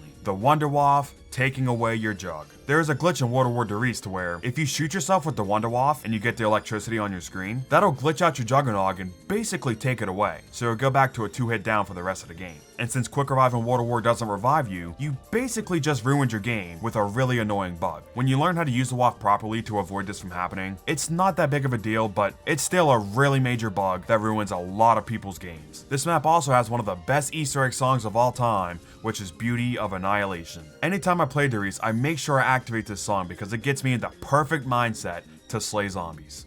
God, that was cringe. Next up is Duelists again, but this time from BO1. This version is basically the same as the World at War version except for some different guns, and the Wunderwaffe can't take away your jug. Besides that though, BO1 and World at War Duelists are pretty much the same, so they're going in side by side, but like I said, they patched the Wunderwaffe glitch, so BO1 has to go above World at War. You know which map I think is better than both World at War Duelists and BO1 Duelists though? BO3 Duelists, aka the Giant for all you dumbos out there. The Giant is the casual map on BO3, and as I said, it's a remaster of Duelists, yet somehow it manages to stand out from Duelists as its own map. Like when you hear people talk about Classified, you don't hear them talk about it without talking about 5. When you hear people talking about Blood of the Dead, they always gotta bring up Mob of the Dead, but when people talk about the Giant, they don't say, oh, but it's not as good as Duelists. You might like the World at War guns better than the BO3 ones, and I can totally understand that, but me personally, I love how most of the guns in BO3 feel. And on top of this, we have Gobblegums on the Giant, which gives you a ton of more ways to play this map. This map also has Primus instead of Ultimates, and I prefer Primus over Ultimates, so I guess there's another reason why I like this map over Duelists. Also, the glow up on the graphics from World at War Duelists to BO3 is absolutely insane. This is, in my opinion,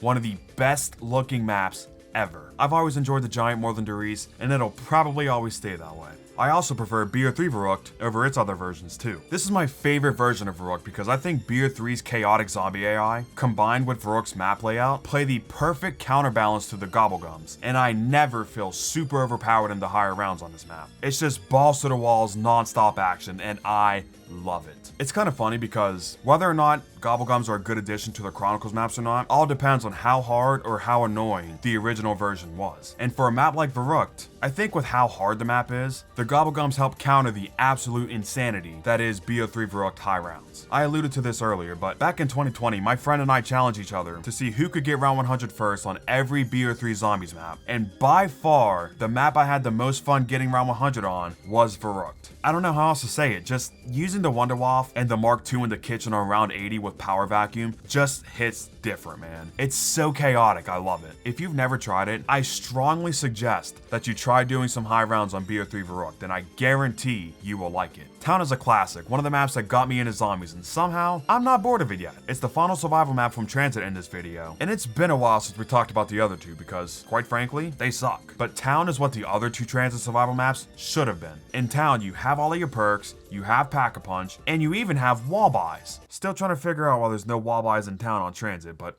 whatever. And your main objective in this map is to just survive. This map has many good training spots and camping spots, but unlike Ascension, the training spots are not super open. Whether it's because of a meticulously placed car or the lava when you're about to die, the training spots in this map are not as easy as you think they are. And it's somehow fun for both first-time players and veterans like myself, which is kind of crazy. Town is one of the 3 maps that are responsible for getting me into zombies as much as I am today. Like I said earlier, Kino was the first map I ever played, but I was never able to get into it the same way I was able to get into Town. I'll never forget coming home from middle school in 7th grade and just playing Town for 6, 7, or even 8 hours straight. I tried camping near Quick Revive, near Double Tap, I tried training near the Olympia wall buy, and my guns would be a combination of the RPD, the Hammer, and the S12. One of these guns is not like the other, I know. But I would just try to get to round 20, and if I did, I thought I was really good at zombies. Eventually, I was able to get to round 20 regularly, so then I tried to get to round 25. Then once I was able to start doing that, I would try starting the game on round 5, and I would just see if I could hold my own. And then once I could, I would bump the starting round up to round 10, and see if I could hold my own then. The whole point I'm trying to make here is that this map is perfect for getting a new player into zombies without having to worry about grabbing parts or annoying boss enemies. It's just a nice bare bones survival map, and you can just kick your feet up, relax, and have fun, which is what I've been doing on this map for the past 12 years, and it shows no sign of coming to an end anytime soon. The best map in World War II Zombies is next, and that is the Final Reich. The Final Reich was the launch map for World War II Zombies, and I think it was hands down the best map in this game. You have a fun Pack-a-Punch quest, you have the Tesla gun and its 4 elemental upgrades. All of these are great, but by far my favorite one to use is the Hurricane. It is just so satisfying to use, just shooting it and watching it travel through the whole horde of zombies and just taking them all out. It's a really fun wonder weapon to use. All of them are, like I said, but this one in specific is one of my favorites. This map also has 2 Easter eggs. It has a casual quest, which is pretty fun, but it's relatively short, and it also has a hardcore quest, which is the casual quest on top of like 4 or 5 extra steps that are all really challenging to do. This map also has some pretty good special enemies. Both the Woosling and the Brenner are solid enemies, and they're balanced almost perfectly. I know that they're on other maps too, but those maps also have really annoying enemies like the Moistler or the Sizzlers. And speaking of enemies, the boss enemy on this map is one of the best looking enemies we have ever seen in zombies. I mean, just look at this guy. Does he not look insane? The boss fight itself is nothing special. You just gotta shoot down a couple batteries from the blimp and put them on the boss enemy. But with that being said, the boss itself is super cool. Unfortunately though, with all the great I have to say about this map, it is a World War II Zombies map, so there are things on this map that I have to deal with and I'm not a big fan of, like having to buy armor all the time with my points instead of just buying Jug, and the game overall just feeling kinda slow. I'm not a fan of World War II Zombies overall, but the Final Reich itself is a really good map with a lot of fun things to do on it, but like I said, I'm not a fan of World War II Zombies, so it can't rank any higher than this. The next map on my list is, in my opinion, the best map in BO1, excluding Chronicles of course, and that is Call of the Dead. It has a great celebrity crew with us playing as Sarah Michelle Gellar, Danny Trejo, Robert Englund, and Michael Rooker. All 4 of them are great to play as, and none of them are an instant reset like Ultimus Takio. And it doesn't just stop there either, because the enemy in this map is also a celebrity, and he is the one, the only, the late great George Romero. I know a lot of people don't like him on this map, but I can't even lie, I do enjoy his presence. He'll be in the map for basically the entire game, and he will just follow you around the map no matter where you go. He'll just walk to where you are until you either shoot him or run near him, and when you do, he will get angry and start sprinting at you until he touches the freezing cold water. Not only is he in the map at all times, but also he has a boatload of health. No pun intended. George Romero has 250,000 HP per player in the game. So if you're in a 4-player game on Call of the Dead, then George Romero will have 1 million health. So it'll take a lot of damage to kill him, but when you eventually do, you'll be rewarded with both a free perk and a free death machine. Or if you've already beaten the Easter egg on this map, then instead of a free death machine, you'll get a free Wonder Waff, which is otherwise unobtainable on this map. So this is a pretty cool side reward. This enemy is just all around really unique, and I'd love to see some sort of enemy like this return in BO6. You know what I don't want to see return in BO6 though? A bad map layout, and that's exactly what Call of the Dead has. Now, it's not a terrible map layout, but it's a lot like Die Rises in the sense that once you commit to a path, you have to go that way until it loops back around, and then you can go a different way. On Die Rise, this is in the elevator room, and on Call of the Dead, it's by the MP40 while by on the boat. If you're running across here and you drop down and then you think, wait, I forgot I need Jug, then you have to take this path all the way back to spawn, then go back on the boat and run all the way to the back of it again to get Jug.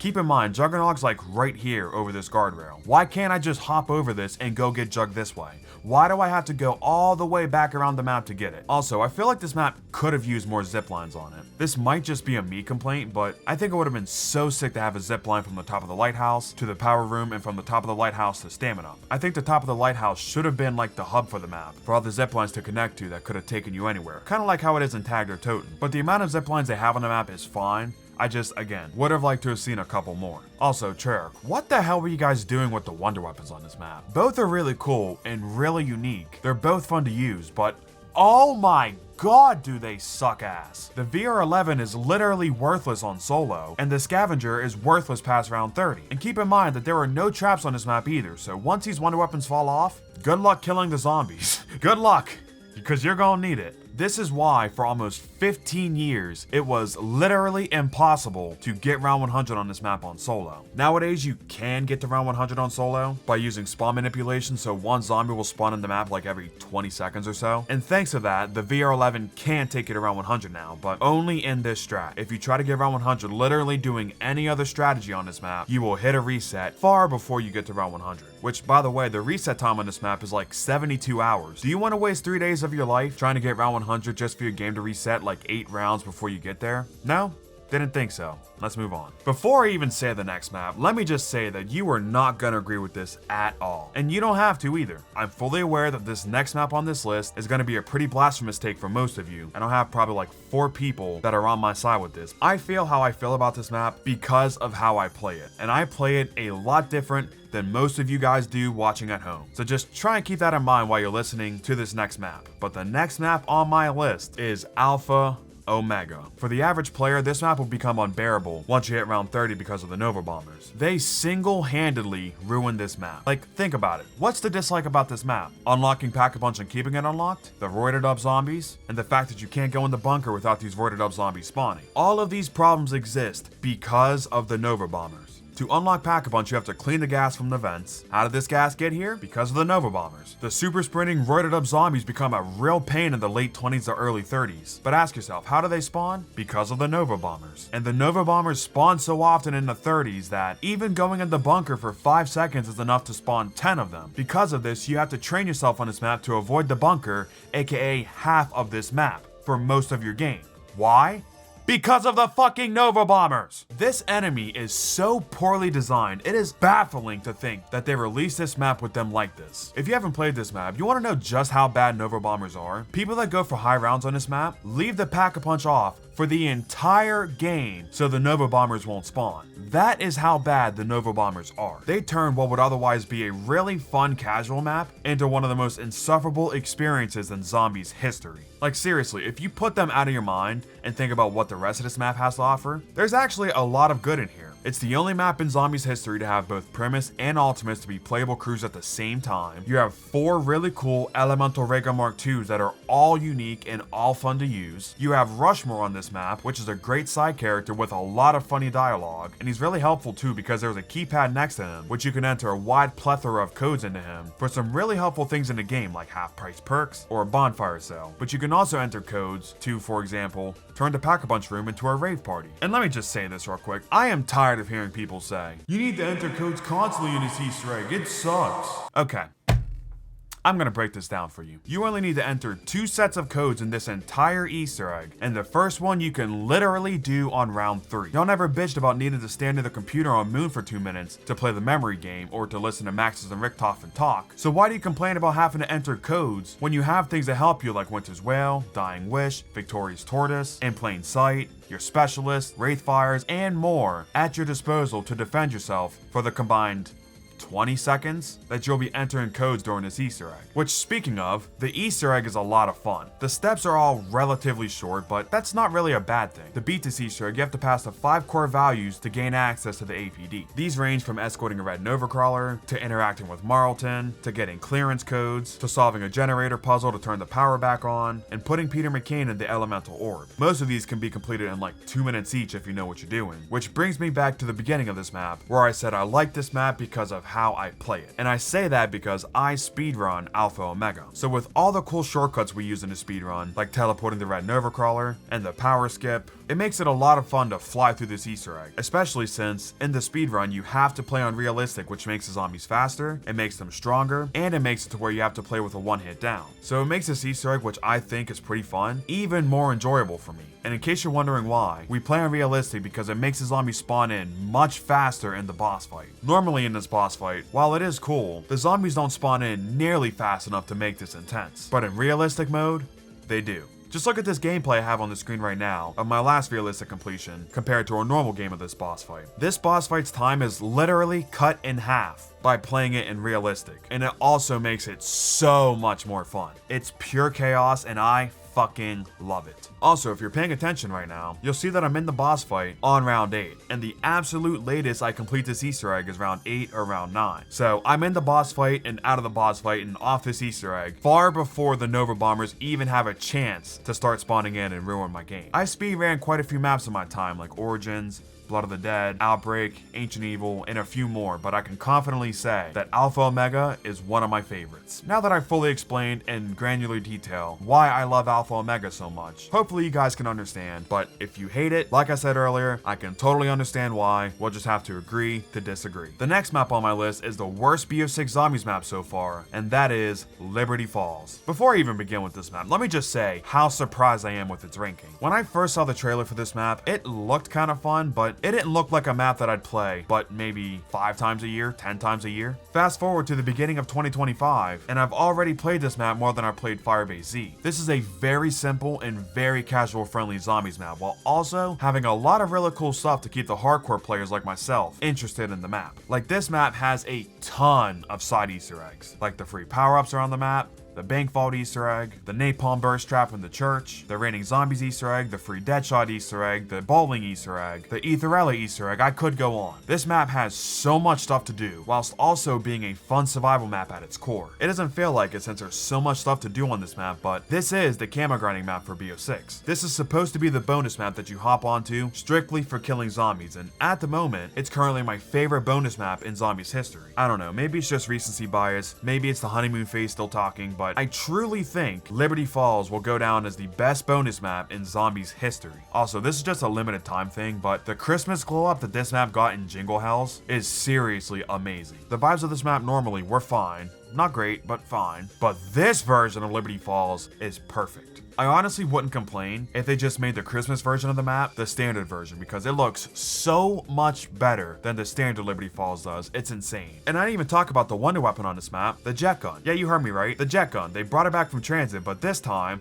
it's actually good. For starters, it's a lot easier to build it since you don't have to run through a foggy country 4 times, but also it can easily kill zombies on any round. And most important of all, it doesn't break! It's a lot of fun to use in this game. And even if it's a recycled wonder weapon from a previous map, they changed how it plays so much in this game that honestly, it doesn't even feel like the transit jet gun. It feels like an entirely new wonder weapon. With as much good as I have to say about this map though, it unfortunately is not a perfect map, so there are some annoyances with it. Like, for example, every single boss enemy in this map being recycled from previous games. Like, yeah, Terminus did recycle the Mangler, but at least he fits Terminus, and there's a new boss on that map too. The boss enemies on Liberty Falls are the Mangler from Terminus, every Cold Cold War map in Gorod Krovi, and the Abomination, which is brought back from Forsaken, which is a reskin of the Margwa from BO3. When all the boss enemies in this map are recycled from previous games, I'm sorry, that just gets rid of some of the fun. This is a bad example, but just go with me on this. Imagine you were playing Origins, and on round 8, the Pentagon Thief or the Warden spawned in and not the Panzer. If the Panzer was just replaced with an older boss enemy, then it would eliminate the fun of fighting a brand new boss enemy that you don't know how to kill. I just really wish this map had at least one new enemy. And my other complaint about this map is the Easter egg. Although it is better than the other bonus maps like...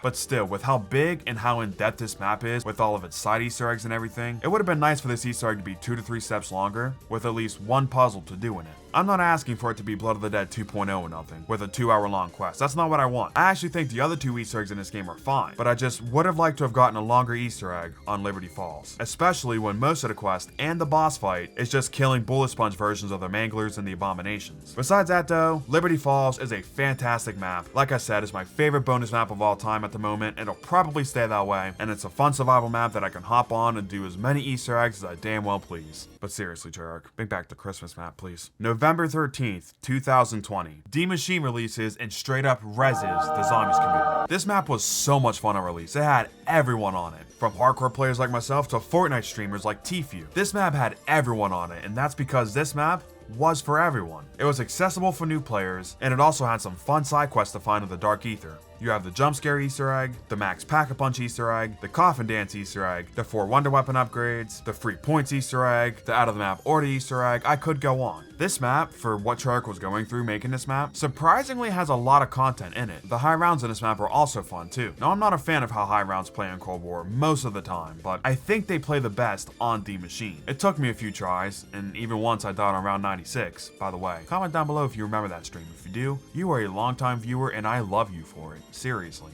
Thank you so much for watching all this time.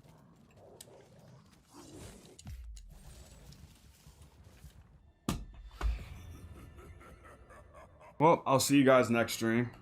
Hope you guys did enjoy. I fucking didn't. That's for sure. I bought a fucking self-revive, but it didn't work. So that shit's gonna stay in the trash bin. But I had fun going for high rounds for hours upon hours upon hours, just camping on the knocked roof with the busted launch ray gun and the D shockwave. Either that or I was camping on the truck by Quick Revive before it was patched, and I was holding off all the zombies there with the ray gun. Either that or I was camping on the Iron Lung in the med bay, holding off all the zombies with my ray gun there. There are so many fun ways to go for high rounds on this map, and it's only amplified by the wonder weapons on this map. Whether you have the base D shockwave or one of its variants, they're all pretty good for different reasons. You want to camp? The Nova 5 variant is probably your best bet. You want to train? Grab the cryo emitter or the electro bolt. Want to die? Get the thermophasic. See? Told you they all have a use. Moving on from the wonder weapons, this map's enemy is amazing. The Megaton is a super beefy dude that spawns in the map that once you deal enough damage to him, he will split into 2 smaller versions of himself and you have to take them out too. This is one of the coolest and, in my opinion, one of the best enemies, not only in Cold War, but in modern zombies as a whole. And Treyarch, if you have to bring back enemies, then bring back the Megaton. We're gonna take a sharp right here because I want to talk about this Easter egg. Unfortunately, it is very simple. It's literally just crafting the 4 shockwave variants, which none of them are particularly challenging to craft. They're fun, but not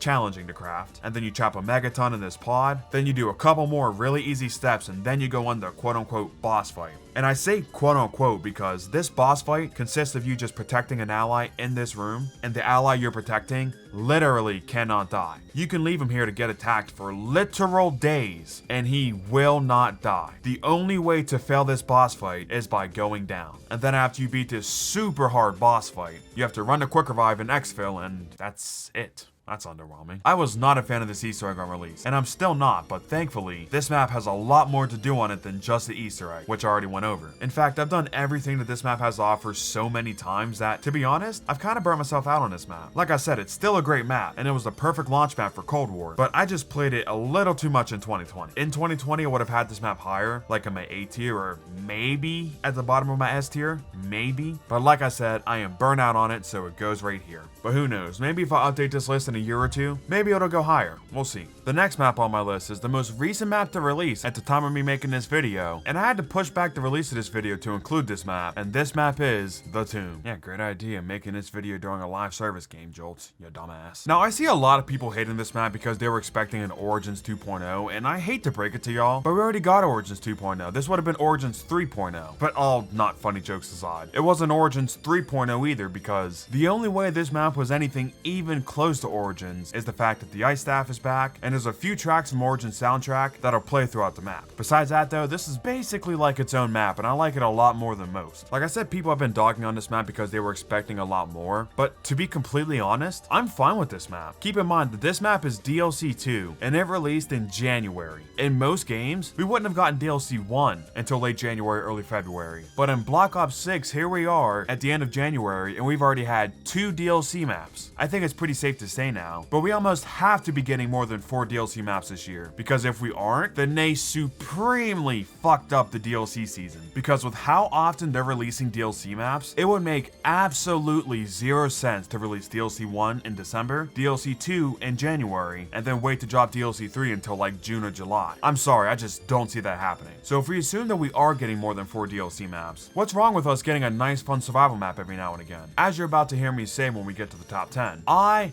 love hard maps. I love hard Easter eggs, hard boss fights, hard setups, but I'm not completely opposed to occasionally getting a map like The Tomb. Let's go more in depth with this map, starting with the Ice Staff. I never liked the Ice Staff in Origins. As someone who primarily trains, this thing is a liability. And I understand that. It can't be perfect for every playstyle. I get that. My point is though, is that it just doesn't suit the playstyle I play. In The Tomb, however, I feel like it actually does. Just like in Origins, it is phenomenal for camping still, but unlike in Origins, I actually find myself able to train with this thing. Not only does it fit my playstyle better, but it's also so much more satisfying to use. Like, I didn't think it'd be possible for a staff to feel any more satisfying to use than the BO3 staffs do, but here we are. And when you upgrade it, it gets even better. I'm pretty sure when this thing's upgraded, it does have infinite damage, and it is well deserved because this thing can be a pain to build. You gotta do like 8 steps in total, and I like the steps, I do, but it just doesn't make sense how complex the Ice Staff upgrade is when the Easter egg is as simple as it is. To do the Easter egg, you have to upgrade the staff, do 4 very easy lockdowns that are fun but still easy, and then it's boss fight time. Why is the Ice Staff quest so hard to do when the rest of the quest is gonna be this easy? Like I said, I don't mind hard quests, I don't mind this Ice Staff quest, but it has to make sense in the map. It makes no sense that we got a Blundell style Wonder Weapon quest on a map with a Vanguard difficulty Easter egg. Like when I first built the staff on this map, I was so pumped to do this Easter egg because I thought surely, since the staff was so hard to build, then maybe the quest would be hard too, but as we went over, it was not, and I was very let down. Something I wasn't let down by though is the boss fight. This boss fight is great, besides the fact it doesn't make canonical sense that we're fighting a Sentinel artifact, you know, something that in the story can attack people. But nonetheless, the fact still remains that this boss fight is amazing. To beat this boss fight, you gotta take out the Sentinel artifact 4 times, and then you gotta take out 4 waves of really tanky enemies that can one-shot kill you. Then in the 9th and final phase of this boss fight, you gotta spray the Sentinel artifact to stop it from killing you. This is a really fun fight, and overall, it's my second favorite boss fight in BO6 so far. I think this boss fight is a hell of a lot of fun, but I unfortunately don't know how often I'll be revisiting it because like I said, the rest of the quest just doesn't have the same replayability as a map like Terminus does. What this map does have that Terminus also has though, is fun high rounds. Even after the hand cannon nerf, this map is still a ton of fun to get high rounds on, and there are a ton of strats you can do. You can camp near Stamina, or camp in Spawn, or train near Deadshot, or train near Speed Cola, or my favorite, train in the Dark Ether Nexus and enjoy this map's immaculate vibes. This part of the map is absolutely beautiful. From the skybox to the ambience to the shootable pods, this is what I've been asking for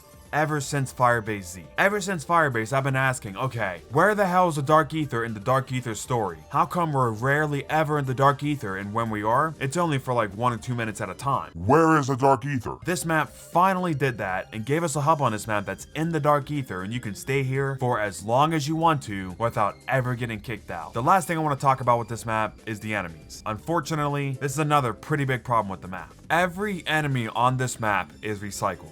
You got the Amalgam from Terminus, and Citadel Daymore for that matter, the Doppelgas from Citadel Daymore, the Parasite and Vermin, and the Shock Mimic, which is just a reskin of the normal Mimic from Firebase Z. Now, even though I feel the Shock Mimic is an improvement upon the Cold War Mimic, he still is a recycled enemy that I'm not a huge fan of. And I like the Amalgam and Doppelgas, I do, but they can't be on every single map, Treyarch. I know you guys have the Dark Ether army in the story, but that doesn't mean that every single map needs to have the same exact enemies. This just leads people to think a lot of these maps are the same, even more so than they already do. If you want to bring back the Mimic, that's fine, I guess, since they weren't on a BO6 map yet, but the Amalgam and the Doppelgas 100% should not have been on the Tomb. Overall, I think this map is a lot better than most people. I do like the Tomb, and I can't see myself playing it and having fun over the next few years, but because of all the problems I just listed, it can't go any higher than this. Treyarch, you guys had a really strong launch. For the love of all that's holy, please finish this game strong and do not shit the bed. Please finish this game strong. Now we're stepping back into hot take territory, and we're gonna be here for the rest of my B tier because the next map on my list is none other than Buried. I do like Buried, but there are some things in this map that really show its age. Like, for example, Leroy. Leroy is great with a lot of amazing features, but to do literally anything with him, you have to grab candy at the candy shop or grab booze at the saloon, melee him once every 5 seconds so he'll keep running because when you knife him to run, you only want him to run for 5 seconds.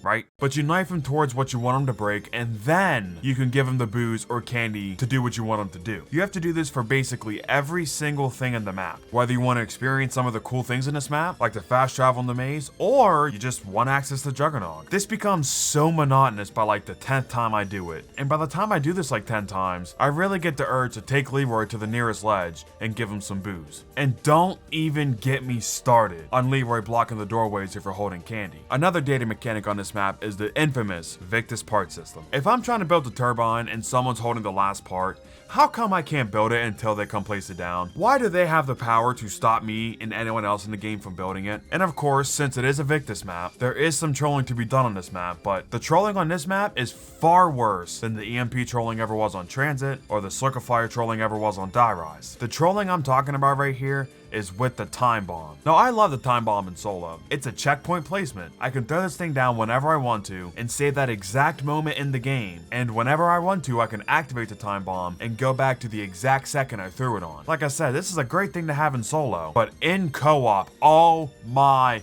god, this thing is annoying. Why can somebody get the time bomb on round 1 and throw it down and have everyone play the game to the 20s, only for them to pull out the time bomb and send us back to round 1? And what's worse, nobody can do anything about it to stop someone from doing this in a co-op game. Unless you boot them offline, of course. There's no legal way to stop someone from doing this. Like I said though, and I keep reiterating this because I don't want people to get the wrong message, I do not dislike Buried. I do not think it's a bad map by any means. After all, Buried is a phenomenal sandbox. You hop in this map and you can just turn your brain off and have fun. Thanks to all the great tricks Leroy can do, like locking the box, changing drops, holding a crawler, building buildables. There's just so many cool things that Leroy can do. And just because I said it's annoying that you need him for everything doesn't mean that I hate his existence. In fact, it's quite the opposite. He does a lot of really cool things, just I really wish he would keep sprinting when you knifed him and not block the doorways. I don't know how to transition to this, so let's just move on to the Easter egg. I think this Easter egg is quite a lot of fun. Like the other Victus maps, this map also has 2 different versions of its Easter egg, a version for Maxis and a version for Richthofen. Both of these quests are pretty fun for the most part. Again, like I said with Die Rise, I've never done these in co-op, so I've never done the sharpshooter step in a co-op game and had to rely on my friend's accuracy. I've never done that. I've just used a mod to get rid of the 4-player requirements for this Easter egg. The sharpshooter step is a very polarizing step. You either love it or you hate it. There's no in between.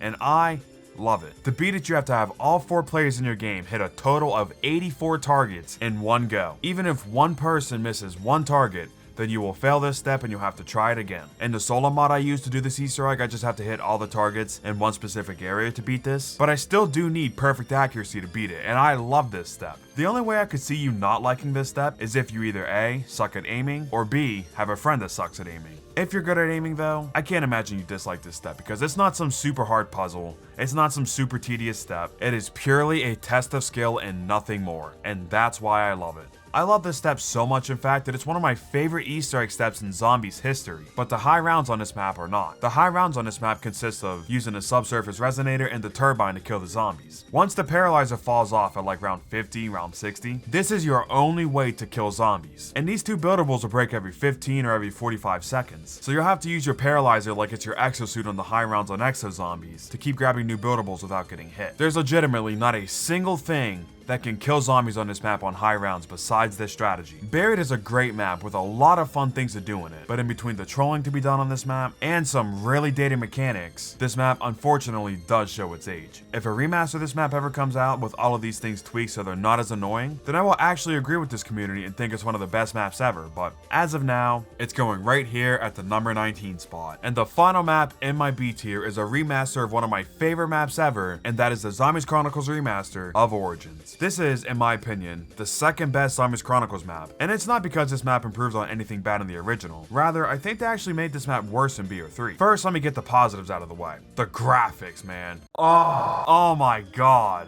This map is so beautiful. This map looked really nice in BO2 as is, but it still felt like I was in the middle of gritty World War I. But in BO3, they completely nixed the grittiness and just ramped up the saturation to max. Some people might hate how this looks, but I actually quite like it. As I said for Rave, I love vibrant colors, vibrant areas, so if you just want to get me hooked really fast, turn up the saturation to max and I'll find a way to have fun on it. Doesn't matter how shit the map is otherwise. If there's bright colors on it, I like it. Not to call this map shit, because it's not shit. It's at the top of my B tier after all. But this map did patch a few glitches that made BO2 Origins that much better. And I'm not talking about like God mode glitches or out of the map glitches. I'm not talking about glitches like that. I'm talking about glitches like the glitch that allowed you to shoot a charged staff shot, and any zombies that died to your staff shot while your shield was out would count as a melee kill for your G-strike grenades. A glitch like that. Glitches like the fire staff skip. I know we did find another way to do this in BO3, but that version is so much more complicated and you need to run self-medication on top of it. So at that point, I just don't even bother to do it. Like, I know it's not how they intended for us to do the step, but they also didn't intend us to do the Easter egg on solo on BO2 either. Yet on BO3, they made the rain fire step even easier. So that's not really an excuse. And sticking with stuff that was made worse in BO3, let's talk about the mud. The mud on BO3 Origins is unbearable without Stamina Up. Stamina Up is a crutch perk on BO3 Origins, and if you don't get it, then you'll go down the second you run into mud mid-round. It's already really bad, but believe it or not, it was even worse on release. On release, even if you had Stamina Up, the zombies could still catch up to you and down you. Now, even though I just went off on this map, it's by no means a bad map. I'm just pointing out all the flaws with the remake because we still have to talk about BO2 Origins, and we'll talk about all this map's positives when we get to that. But like I said, this is by no means a bad remake. It's just I know if done right, this remake could have and probably should have been better than BO2, but in my opinion,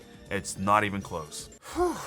Finally, B tier is over with. Moving on to the A tier, we have 17 maps left to rank. We knocked out a huge chunk of maps in B tier, but now that we're in A tier, you're gonna hear me start praising most of these maps without having basically anything bad to say about them. These are all maps that I love, but I just don't love them as much as I love the maps in my S tier and my S plus tier. Mauer der Toten is my favorite Cold War Zombies map, and that is next on my list. There is a lot of good in this map. You have my second favorite Cold War Wonder Weapon, and its 3 worthless variants, and you have a bunch of enemies, but most importantly, no mimics. It's great. The high round strat is pretty fun on this map too. It's actually one of the instances where Cold War's super fast gameplay actually works. You either camp in a hotel room or you camp in the power room, and it is just pure chaos. The zombies spawn in so fast, the rounds are going by so fast, it is absolutely insane. And then of course you have the Easter egg. The boss fight in this map is slightly worse than Legions in my opinion, but unlike Outbreaks, the rest of Mauer's quest is actually fully fleshed out. This Easter egg is more than 3 steps, unlike Firebase Z and D Machine. And on top of that, there were some really fun steps in this Easter egg, like upgrading Klaus, having Klaus stop to train, and killing loads of boss enemies to craft the uranium right before the boss fight. And wrapping back around to the boss fight, this boss fight is actually really fun, especially if you don't cheese it with Ring of Fire and Casimir portals. Then after the boss fight, you escort Klaus, which is another really fun step. And speaking of,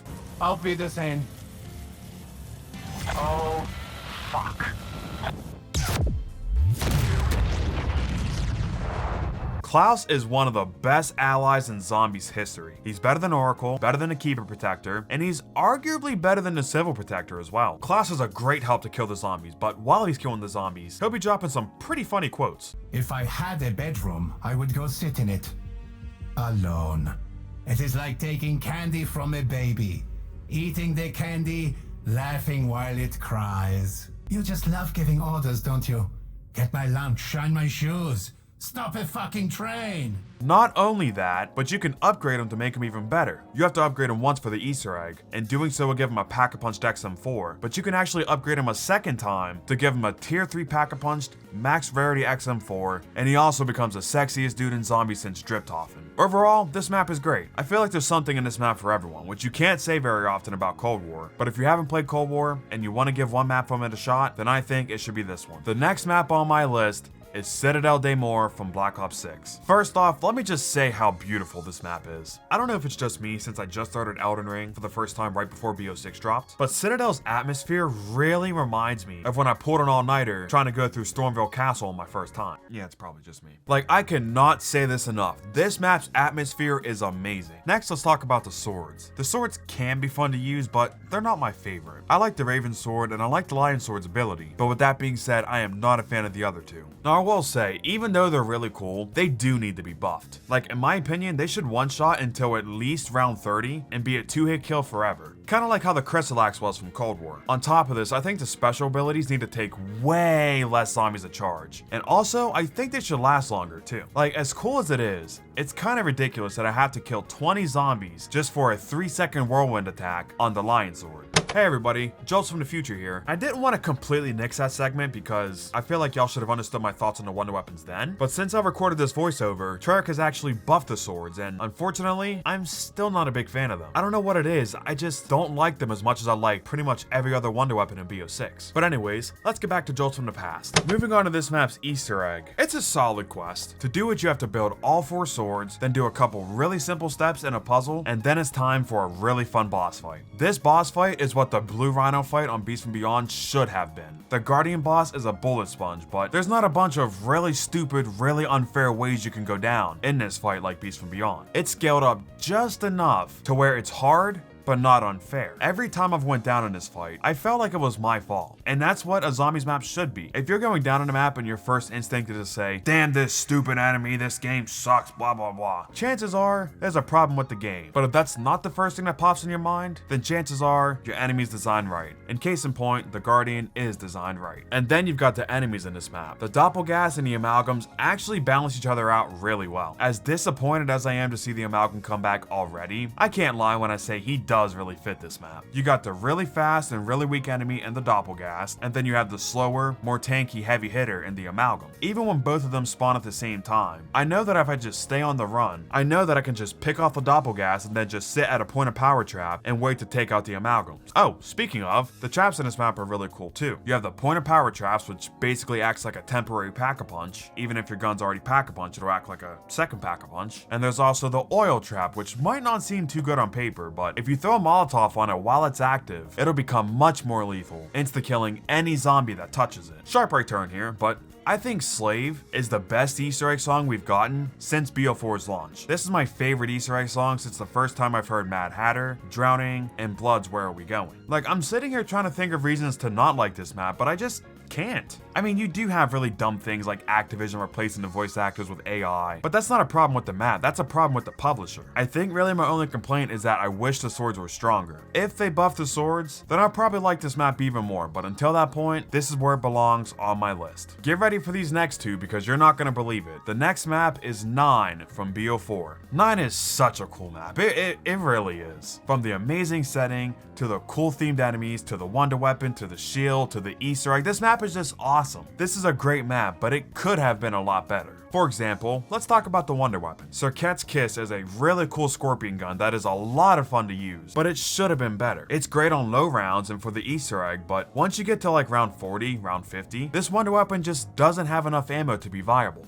It just doesn't. Not only that, but the charge shot eventually falls off. And at that point, this wonder weapon is worthless. Like I said, it's a pretty good wonder weapon for the Easter egg, especially with the fast fire trick, but unfortunately, even that doesn't really do anything to help in the later rounds. The enemies are all really cool looking, whether we're talking about the gladiator bosses, or the tiger, or the catalyst, the enemies are all really cool in this map, but man are they annoying to fight all at once. Again, by the time you're in like the 50s or above, you can have all 9 types of enemies spawn in at the same time. So there is a point in your game where you could have 2 gladiators, 2 brawlers, alongside 3 tigers, 2 water catalysts, 3 fire catalysts, and a Blightfather in the map all at once. And since the Circuit's Kiss sucks at this point, there's no way to effectively take them out. Even with a Max Hellion, you'll still run out of ammo so fast that even with there being a special round every 3 rounds, it's almost a guarantee that you'll be out of ammo before that point. And I know what you're thinking. Since I'm out of ammo, I should finish the round with my traps.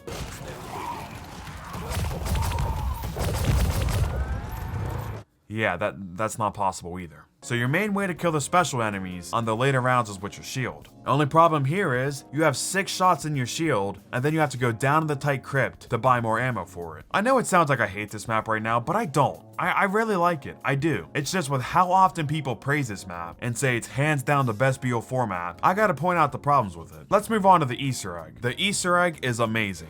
After the fertilizer step. This step is so annoying it's not even funny. To do this step, you have to unlock Pack-a-Punch, get negative crowd affinity so the crowd will throw poop at you. Yes, this is an actual step. Go to the Pack-a-Punch room and look for one skull that is slightly different from the other 5,000 skulls in this room. Grab it, grind it up, and get a gladiator on round 10 to break a piece of wood.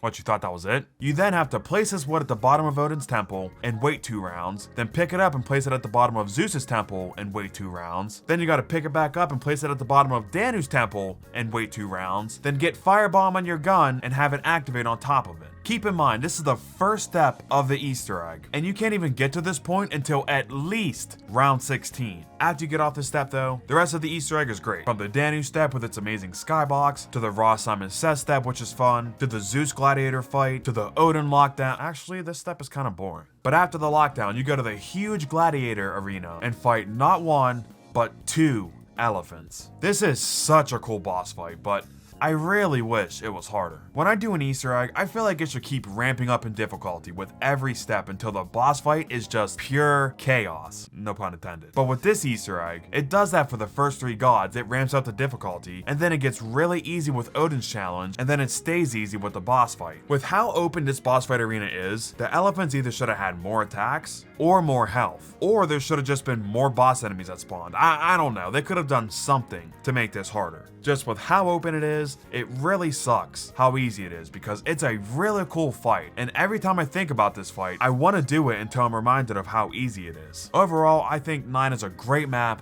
with a ton to offer, but with all the great it does have to offer, it still is, in my opinion, the worst Chaos map. I think you know where we're going with this now. The next map on my list is Voyage of Despair. This is another ranking that absolutely nobody will agree with, besides maybe Stanley. Especially since I have it 1 spot above 9. But I've always loved Voyage. Even before I ever played this map, when they first revealed the 3 launch maps at the BO4 reveal event, when I first saw this map, I was hooked. Before BO4 launched, everyone was asking each other, okay, what order are you gonna play the maps in? Are you gonna go Blood, 9, Classified, Voyage? Are you gonna go 9, Classified, Blood? What order are you gonna play the maps in? Voyage of Despair was the first map in BO4 that I played. And when I played the map on my first playthrough, I thought the map was good. Not great, but good. But every single time I've played it in the last 6 years, my opinion on it has gotten better and better and better. Like seriously, the more you play this map and the more you learn it, the more you'll enjoy it. When you first play this map, you might think the map layout sucks, but the more you'll play it, you'll realize that every path you go down has 2 or 3 different branching paths to connect to another path. For example, if you're in the dining hall, you can either go back to the grand staircase and go wherever you want that way, or you can go forward and take one of the 2 different paths to the aft decks. But again,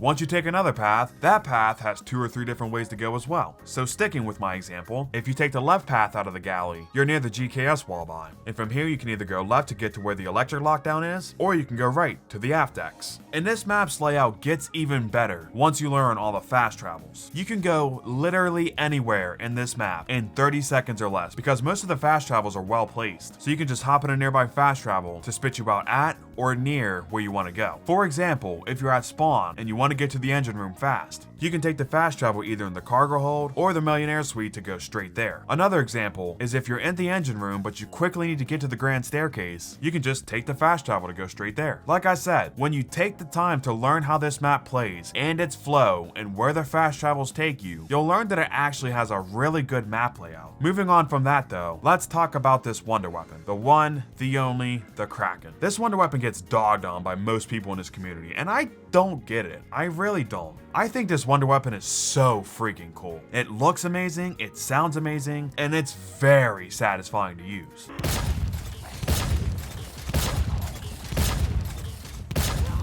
And when you get one of its 4 variants, it gets even better. Most of its variants are really good and suit different playstyles, so they're not going to overlap each other. You can use the ice one for camping to slow the zombies down, the electric one for training, and to be honest, this one's also good for camping, but I feel it's the best when training with it. The gas one is great for taking out special enemies, and the fire one looks cool. Yeah, this one doesn't really have a use, but notice how I said most of the variants were good. But speaking of special enemies, let's talk about them real quick. And no, not what you think.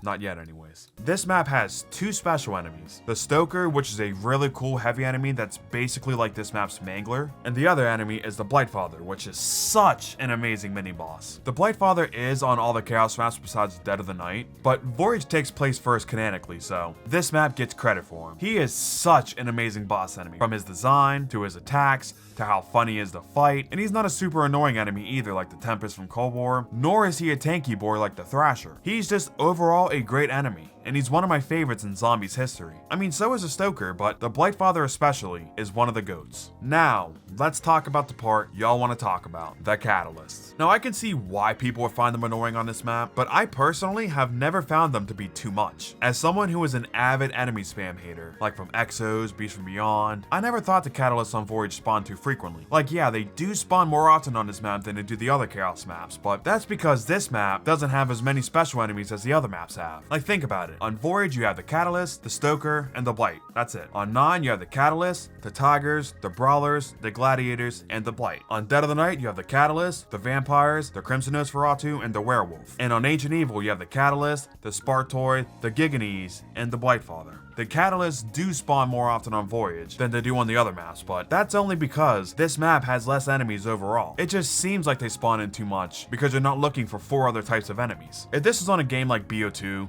then 100%, yes, Catalysts would spawn way too often. But in BO4, when you have tens of second chances, like just to name a few, Anywhere But Here, In Plain Sight, Blood Debt, Any Specialist, Winter's Wail, Dying Wish, Victorious Tortoise, Homunculus, Armor, Your Shield, I could go on, but I'm gonna stop here. I don't find increased enemy spawn rates to be that bad, especially if they're not constantly overwhelming you, which, in my opinion, they don't. Maybe you could say the water ones are a nuisance since they buff the normal zombies, but you can just shoot them with the Hellion or the Kraken when they spawn in, or the alternate ammo type he's weak to easily take them out. If you don't know what I'm talking about, all the Catalysts in this game are weak to a specific alternate ammo type, and Ice, for example, is weak to Kilowatt. So if those water Catalysts are really getting on your nerves, then put Kilowatt on your gun, and now they basically don't exist. Now let's talk about the Easter egg. Most people hate this Easter egg, and to be completely honest, I don't know why. Like, yeah, the clock step sucks, and it's never fun to do, but after you get off that step, it's a pretty good Easter egg, I think. The Catalyst lockdown is fun, and it's a challenging step, even for someone who's done it hundreds of times. The pipe step is annoying, but it's not a big deal. It can be completed in like 30 seconds, and then we get to the most divisive step in this Easter egg, the planet step. I really like this step. As someone who finds space and planets overall to be really cool, this step sucks me in every single time I do it. I love shooting Mars and Jupiter out of the sky,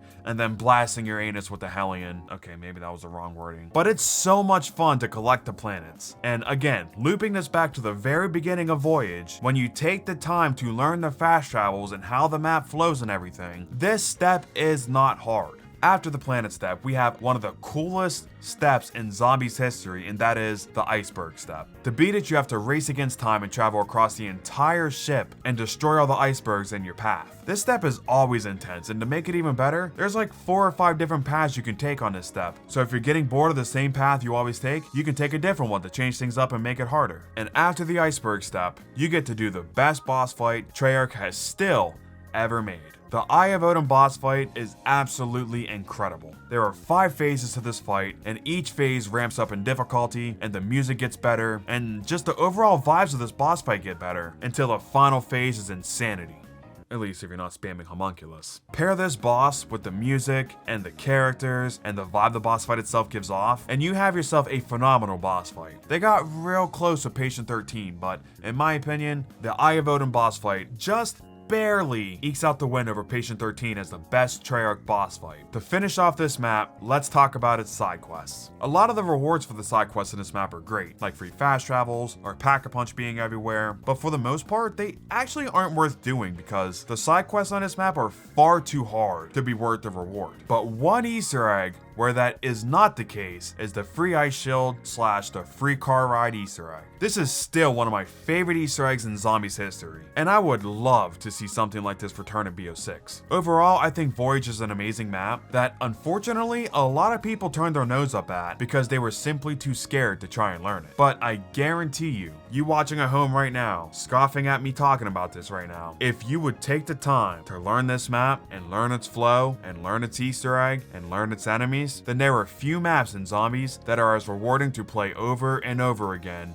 as Voyage is. Let's move away from BO4 for a bit. Yes, I know we're in the top 15 and we're not even done with BO4 yet, shut up. The next map on my list is, in my opinion, the worst BO3 map excluding any remakes, and that is Zetsubo no Shima. Now, even though I think this is the worst map in this game, obviously by its ranking, that is by no means saying it's a bad map. This is my 13th favorite map in Zombies, so if I didn't think this is a good map and it was this high on my list, I'd have to be one miserable son of a bitch to make a 3-hour video bitching about COD Zombies. This map I feel is underrated, even to this day. This map launched pretty buggy, so a lot of people just immediately wrote it off and haven't tried it again since 2016. But, hear me out, we aren't in 2016 anymore, so it should come to no surprise to anybody when I say this map plays great. It has a fun early game flow with you both opening the map and doing the 4 skull rituals for your skull and then Sapway, and by that point it's time to buy Jug and think about what my setup's gonna be, which most of the time will be including this map's wonder weapon, the KT-4. The KT-4 is such a cool wonder weapon, and it is so versatile. It's honestly one of my favorite wonder weapons of all time. You can either use it as an area of denial to camp, or you can use it as an area of denial while you're training, but also get a speed boost from it. Yeah, for some reason if you run through a shot of this thing, it'll give you a speed boost. I'm not really sure why, but I'm not complaining about it. I love it. When I said earlier when we were talking about the Circle Fire, when I said that weapon lacked an oomph,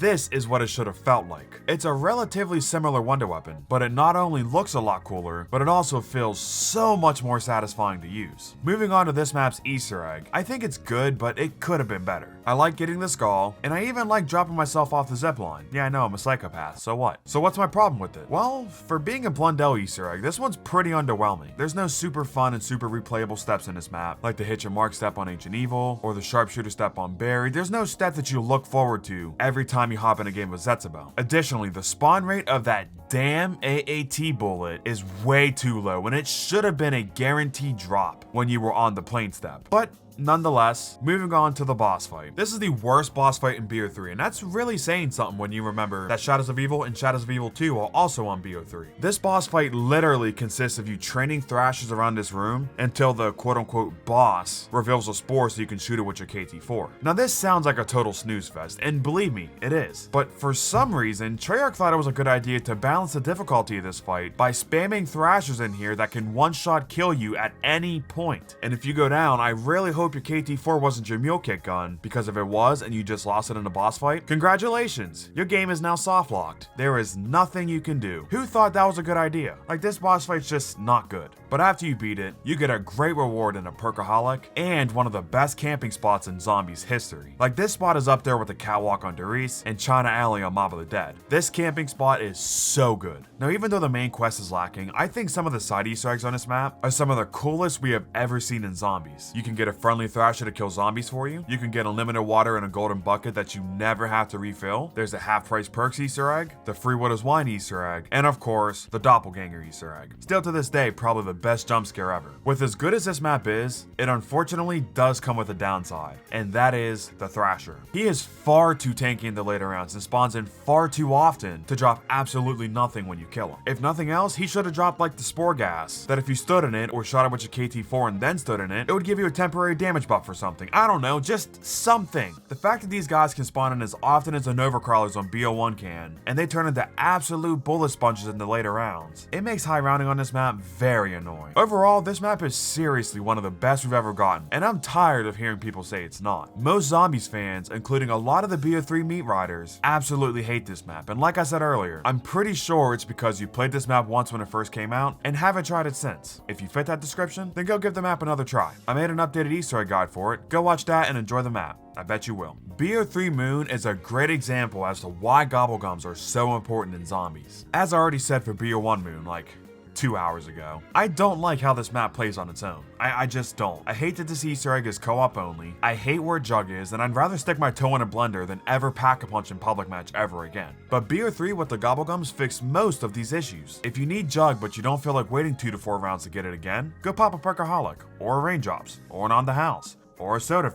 You get my point. You're tired of waiting for that one brain dead teammate to get on the teleporter death block so you can pack a punch? Fear not. Just grab a wall power or a crate power. I mean, yeah, if you don't like using gums, you're still shit out of luck, but with gums, it's great. Also, in BO3 Moon, you can do the entire Easter egg in solo, which is amazing. I've never done this Easter egg on BO1 because I didn't have 3 friends that played BO1 growing up. So my first experience with this Easter egg was on BO3. And let me just tell you, doing this Easter egg is so much fun. This is, in my opinion, the best Easter egg of the Jimmy Zielinski era, and most of it still holds up to this day. Hell, most of the steps in this Easter egg keep getting recycled in newer quests over and over again, like Soul Boxes and Samantha Says. But one thing that this map has that no other map has is its ending. Richtofen gains control of the zombies and Maxis convinces Ultimus to activate the rockets, blowing up Earth in the process. This is such an amazing ending to this Easter egg, and when the ending is this grand, I feel like it doesn't even need an end cutscene. This speaks for itself. This is a fantastic ending to this Easter egg.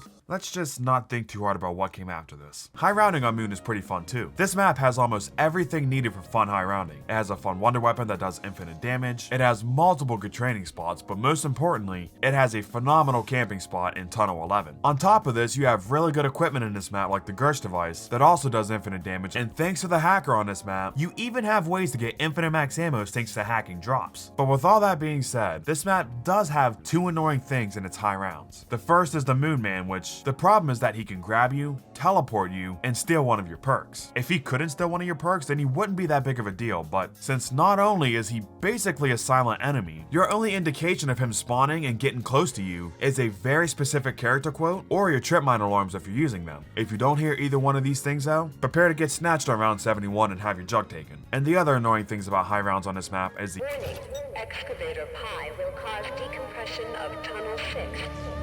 Yeah, the excavators really halt the momentum of this map's high rounds. They're kind of like the Templar rounds on Origins in the fact that they're purposefully there to disrupt the gameplay flow. But with Origins, you can either get a nuke, throw a well-aimed G-Strike grenade to take care of the Templar zombies, or you can just leave half the generators off and not have to deal with them at all. But every time an excavator starts going off, you have 3 minutes to get to spawn, hope you don't run into the Moon Man in the doorway, and hack the control panel to stop it. I know it's not that big a deal, but it is still something that I find pretty annoying, so I did have to mention it. We are in the top 15 after all. If there was ever a time to nitpick, this is it. And to cap off my reasonings as to why I love BO3 Moon so much more than BO1, take a look at this video of BO1 Moon. Now look at BO3 Moon. The graphics glow up is actually insane. From Area 51 to outside the Pack-a-Punch to the Biodome, they just made this map look so much more beautiful in BO3. One big reason as to why I still dislike BO1 Moon is because of how ugly it is. Like, BO1 Moon would have been a perfect DLC 5 map for World War II Zombies. That's how great it is. And yes, I am aware that BO3 Moon came out 7 years after, but if you compare BO1 Moon and BO3 Moon to BO1 Verrückt and BO3 Verrückt, or Shinonuma, you'll realize that the problem wasn't BO1's hardware. The problem was the fact that everything was gray. Every time I load up this map, I forget just how beautiful it is until I hop back on it and I immediately fall in love with the map over again. Sticking with BO3, or jumping back to BO3 depending on which way you want to view the last entry. The next map is my number 11 spot, so this map just barely missed my top 10. And this map might be a hot take for a decent amount of you. My next map is Revelations. This has always been a map that I loved, ever since day one. When people were shitting on this map for not being the undisputed best map of all time, I still loved it. When people shat all over this Easter egg, I still loved it. When people were saying with a straight face that this is one of the worst maps we ever received, I still loved it. From the moment a match of Revelations begins, you're immediately sucked into the beautiful atmosphere and the huge apothecon eating Pack-a-Punch. This is, in my opinion, still the single most beautiful zombies map we have ever seen. Better than Die Rise, better than D Machine, better than Shangri-La, better than anything. But let me not beat around the bush. Let's talk about this Easter egg. A lot of people hate this Easter egg, and for good reason too. In this Easter egg, you have to find a random rock on the ground and protect the keeper worshipping it. Then you have to throw little Onis in the apothecon's stomach and kill a bunch of Margwas. Then you have to run around the map and shoot and suck up more rocks, listen for beeps for symbols, and worst of all, playing basketball. I lied actually, this step's pretty great. But this Easter egg is filled with so many stupid steps that most people hate, but I can't lie, this Easter egg is one of my guilty pleasures. For some reason or another, I really enjoy doing this Easter egg. Maybe it's because I did this Easter egg dozens of times on launch month, so I fully learned the map before I realized how bad this quest was. But regardless of the reason, I still do love this Easter egg. What I don't enjoy about this map's Easter egg though, is the boss fight. The second one that is. The first one I think is pretty great. I really enjoy it, and to be honest, I think the first boss fight would have been a great part 1 to the main boss fight in this map. But the second boss fight on this map, the one to end off this Easter egg, the one to end off this game, the one that we thought was going to end off COD Zombies 9 years ago at this point, is literally Shadows of Evil's boss fight, but with boss enemies spawning. It's literally the same concept. Like, I cannot stand that they wasted DLC 4 and one of the coolest boss fight arenas ever on Shadows of Evil 2. Like, imagine instead of how this Easter egg actually works, imagine there's no first boss fight, and after you play basketball with the summoning key, you teleport to the boss fight arena, then you get the symbols and kill the 8 Margwas. Then after you kill the 8 Margwas, instead of getting the summoning key, the Shadow Man appears and he starts teleporting around the arena like he does on the flag step, but this time, he would change the boss fight arena and spawn in boss enemies, and you'd have to shoot him back in the bubble, and then do the summoning key part. I don't know. This boss fight just needed something more. Moving on to high rounds, I actually really like them on this map. I went for high rounds numerous times, and I don't know what it is about them, but they are so chill and so relaxing. Like, they're turn your brain off levels of easy, but for one reason or another, I don't get bored while I'm doing them. One thing that I can't stand about the high rounds though, are the special rounds. The parasite rounds take longer to complete than the zombie rounds do, and I'm being dead serious about that. An average high round of BO3 takes around 10 to 20 minutes depending on how fast you're going, and the parasite rounds take even longer. I seriously don't know why they never drastically nerfed the length of these rounds. What you'll be using to get high rounds on this map are the Apothecon Servant and the Thunder Gun. I know that both wonder weapons are recycled from previous maps, but I think it's okay here because at the time, everybody, including probably Treyarch, thought this was going to be the final map in the Ether story, so bringing back 2 of the most iconic wonder weapons of all time was a pretty good idea, I think. Speaking of fan favorites being brought back, let's talk about the boss enemies. On this map, you got the Margwa from Shadows of Evil, the Drak Panzer, the Spiders from Zetsubo, the Keepers from Shadows, and the Furies, an entirely new enemy. If you remember 2 hours ago when we talked about Beasts from Beyond, then you'll remember I said how they failed to do the enemy from every map idea. Well, Rev actually did it right. All of the aforementioned enemies are on the map, but besides the boss fight, or if you're in the Apothecon stomach for 15 minutes straight, then you'll never have a Margwa and a Panzer and some Furies and some Keepers spawn in all at once. Also, if you somehow do spawn them in, you can easily kill them with either your upgraded Apothecon, or your Thunder Gun, or your Arnie's, or your Ragnaroks, or your Finally, let's talk about the side Easter eggs on this map. You have so many cool things like the hidden Tommy Gun Easter egg / the weapon trading table Easter egg. You got the Arnie upgrade. You got the radio Easter egg that plays all the older zombie songs. You got the time trials. And of course, you got one of the coolest Easter eggs ever, the Wisp Easter egg. If you beat every other Easter egg in BO3, then a Wisp will spawn on the truck and spawn. If you take this Wisp and place it in the chest in Samantha's room, then for the rest of the game, every weapon you buy from the wall or get from the box will be pack-a-punched. Also, with this Easter egg, you unlock Takio's katana, but it's nowhere near as good as the BO4 version. Revelations has always been a map that I loved, and I always will love this map. Even though I'm not someone who thinks that every single Zombies map released after this one sucks, it really does feel like Revelations was the end of an era. And that's not to say that the BO4 era or the modern era isn't good, but what I can say is that there is nothing quite like your first. Now, ladies and gentlemen, we are in the top 10. We have 10 Zombies maps left to rank. So go ahead and make your final prediction, or if you know me really well, see how close you can get to 100% with this. For now though, we are going to start with my number 10 spot, and by the way, we are still in A tier. My 10th favorite map of all time is Garad Crovy from Black Ops 3. This map's kind of like tag for me. I didn't like this map for the first few years after it came out. I just didn't like it because I was mad cause bad. I had this map in like my C tier / my D tier, and obviously going off of that ranking, I thought it was easily the worst map in BO3. But for the final time in this video, let me show you what Joltz from 4 years ago thought. This map's Easter egg is cool for being the first one ever, but come on, you gotta admit, it's pretty whack. Speaking of whack, the next map is Garage Crovy. Oh fuck, I know people are not gonna like this. Garage Crovy is easily the worst BO3 map. Okay, so my main problem with this map is the Easter egg. This is one of the worst Easter eggs I've ever done. You guys are probably sick of me comparing maps to other maps at this point, but like Blood, it's great in terms of storytelling, don't get me wrong. The reason I hate this Easter egg is because of the gameplay itself. But don't get me wrong, the boss fight on this map is amazing. Let's talk about the high rounds because believe it or not, Easter eggs do not make or break a map for me. Wonder weapon on this map starts dropping off in the 40s. You have to start using AATs, and if you don't like using AATs, then guess what? You can't get round 100 or pass on this map. The atmosphere is great on this map, but the gameplay is below average. But this is where Garage belongs. Okay, so I like every map from this point forward, which coincidentally is the halfway point for this list.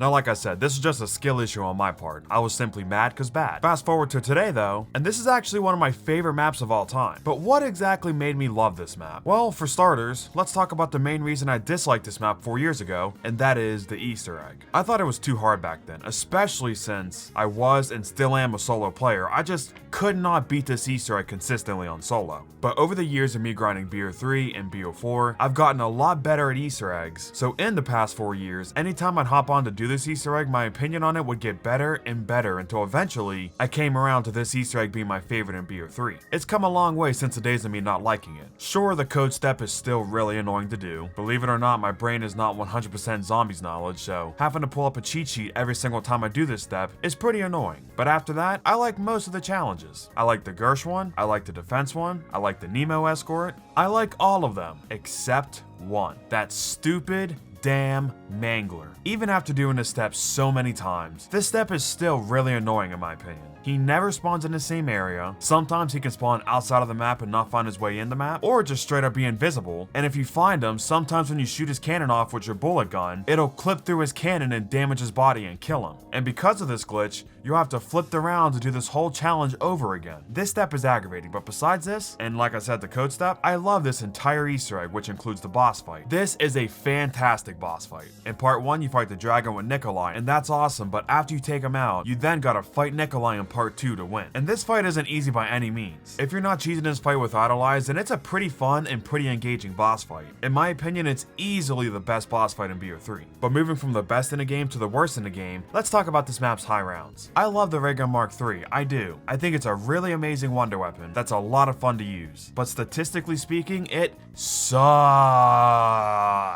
Once you hit like round 40, round 50, it is completely worthless, so your main way of getting high rounds on this map is by spamming turned and deadwire, and that's just not fun to do. You might like that the high rounds are harder on this map, but in my opinion, the wonder weapon should be able to carry you through anything you want to do, whether that be the Easter egg or high rounds. The Mark III falling off before you even get halfway to round 100 is kind of ridiculous if I'm going to be honest. Something that does more damage than the regular Mark III on later rounds though is your dragon shield. This thing is so cool. It's my favorite shield in BO3 and one of my favorite shields of all time. It looks and sounds amazing, it's very effective at killing zombies, and it fits this map perfectly. The enemies fit this map perfectly too, and that's what we're going to talk about next. The Valkyrie drones are a pretty solid enemy that, to be honest, I hated on release, but nowadays I actually kind of like him. And the other enemy is the Mangler. He is a great enemy, and I like him on this map. It's just a shame that he's been way too overused in the past few years. And to finish off this ranking, let's talk about riding the Pack-a-Punch. This is still one of the coolest things we have ever seen in Zombies. Even to this day, I love watching this cutscene for the first time in a game. And just for fun, let's revisit a comparison between the badass Ride the Pack-a-Punch on Garage and the Ride the Pack-a-Punch on Rave.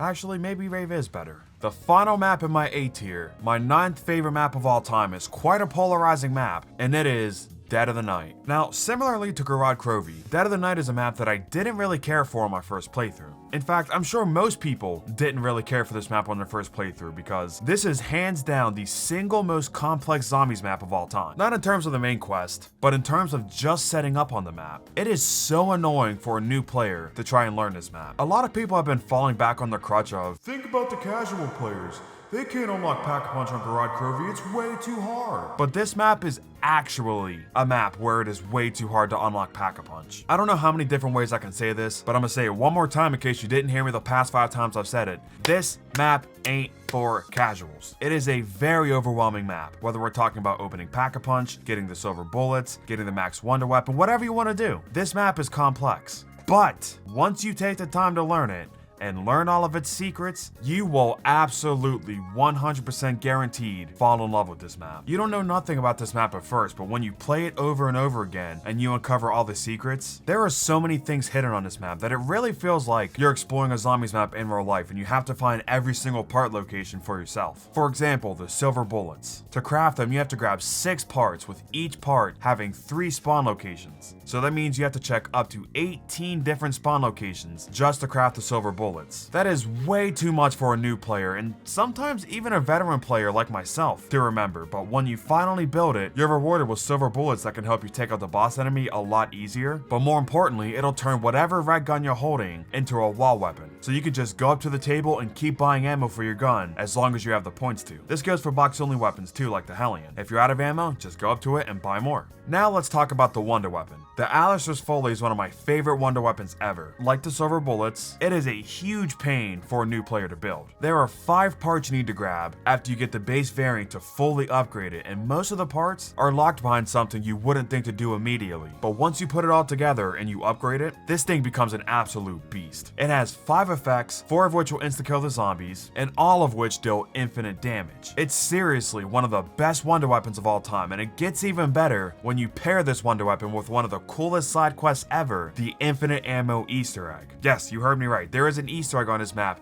to get infinite ammo. I'm not talking about the silver bullets, I'm talking about literal infinite ammo. Like most of the map, it is not easy to do at all. It is very hard to do, but once you do it, you are rewarded with one of the best things we have ever seen in zombies. When you combine this wonder weapon with the infinite ammo Easter egg, you can literally camp in a corner and turn your brain off and get to round 100. And to be honest, you probably should turn your brain off too, because your brain will be exhausted from having to do this infinite ammo Easter egg. You have other really cool Easter eggs in this map too, like the 3 jump scare Easter eggs, which I believe Dead of the Night has the most jump scares out of any zombies map, the free elixir Easter egg, the steak knife Easter egg, the savage impaler Easter egg. I could go on. This map has so many hidden things to find and Easter eggs to discover that it really rings home the mystery theme that they're going for. Moving on to the main Easter egg on this map, I actually really enjoy it. It's a pretty fun Easter egg with a bunch of fun puzzles you have to do along the way. It's not the best Easter egg ever, I'm not going to pretend it is. In fact, I'd say it's my 4th favorite Easter egg in BO4. But with that being said, I still do like the Easter egg. The boss fight though, I find to be underwhelming. Like 9, it's a really cool fight with a really cool boss,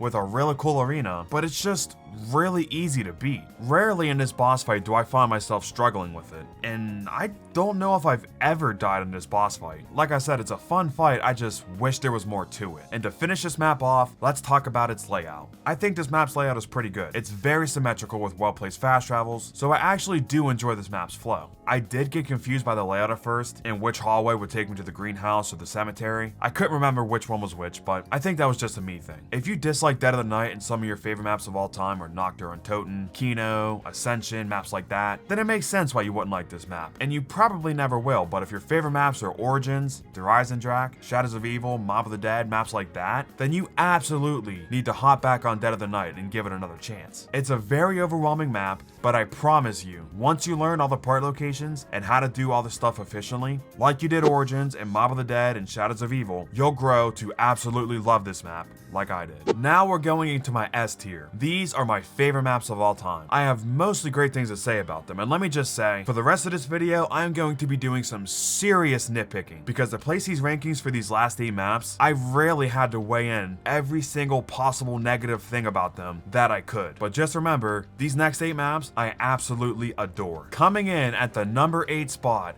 is, in my opinion, the best non-Treyarch map of all time, and that is Zombies in Spaceland. You're gonna hear me say this a lot for these last 8 maps, but this map is fantastic. This map is the ultimate zombies sandbox, even more so than Buried. This map has 4 amazing wonder weapons that are all super fun to build and use, and on top of this, their upgrades make them even better. My personal ranking for them goes to Face Melter as the best, then the Discord, the Head Cutter, and the Shredder last. But I do like all 4 of them. Like I said, their upgrades make them even better, but unfortunately, their upgrades are locked behind beating the Easter egg, so unless you beat the Easter egg that game, or you're running Director's Cut, then you won't be able to upgrade them until you beat the Easter egg. And while we're talking about the Easter egg, let's just talk about about it. I don't like this Easter egg. It's very basic, and it's not very fun in my opinion. It's just defending the Steadicom for 3 waves, and then it's literally time for the boss fight. That's it. I wish this Easter egg was harder, and there was more variety in it too. Because the only step before the boss fight just being defend the Steadicom 3 times, I mean, that's just not very fun. With that said though, I absolutely love this map's boss fight. This would be my favorite boss fight in Infinite Warfare if it wasn't for Infinity Ward just having to outdo themselves in their own game and make Mephistopheles. But seriously, I will never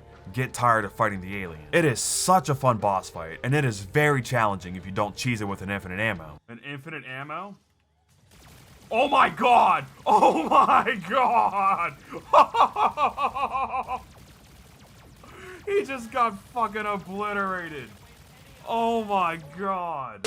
From the Simon Says step, to the clown step, to the alien fight itself, this boss fight is very memorable, but unfortunately, the rest of this Easter egg is pretty forgettable. Alright, enough bad mouthing. Let's get back to blowing this map. The Exquisite is such a cool thing, and I really wish it was on other maps. If you don't know what this is, when you're getting any of the wonder weapons, you have to get a stone on your arcane core from the crocodile trap. Well, if you place all 4 stones from the wonder weapons in this machine at Pack-a-Punch, you can unlock the Exquisite. This can be put on most red guns, and it'll increase your rate of fire, reduce your recoil, make your shots bounce off the walls, and give your bullets a poison effect, which will give the zombies slow tick damage over time. On top of this, it'll make your red guns actually be able to do damage against the alien in the boss fight. Without this, they don't damage the alien. You need this if you want to damage him. Moving on from any Easter eggs or anything, let's just talk about playing this map casually. Just opening the map, hitting the magic wheel, and using all the really unique traps in this map is all you really need to do. But if for some reason you need more than this, and you just want to play the map casually, then go to Polar Peak and ride the roller coaster. There is a roller coaster in this map. How cool is this? There is a roller coaster in a zombies map. This is awesome. This map has endless fun just by killing zombies, and on top of its amazing gameplay, its amazing boss fight, really cool side Easter eggs like Ghosts and Skulls in the Modern Warfare 2 Easter egg, amazing visuals, unique traps, and some of the coolest wonder weapons ever, it also has Bumper cars? Bumper cars. Y'all got bumper cars?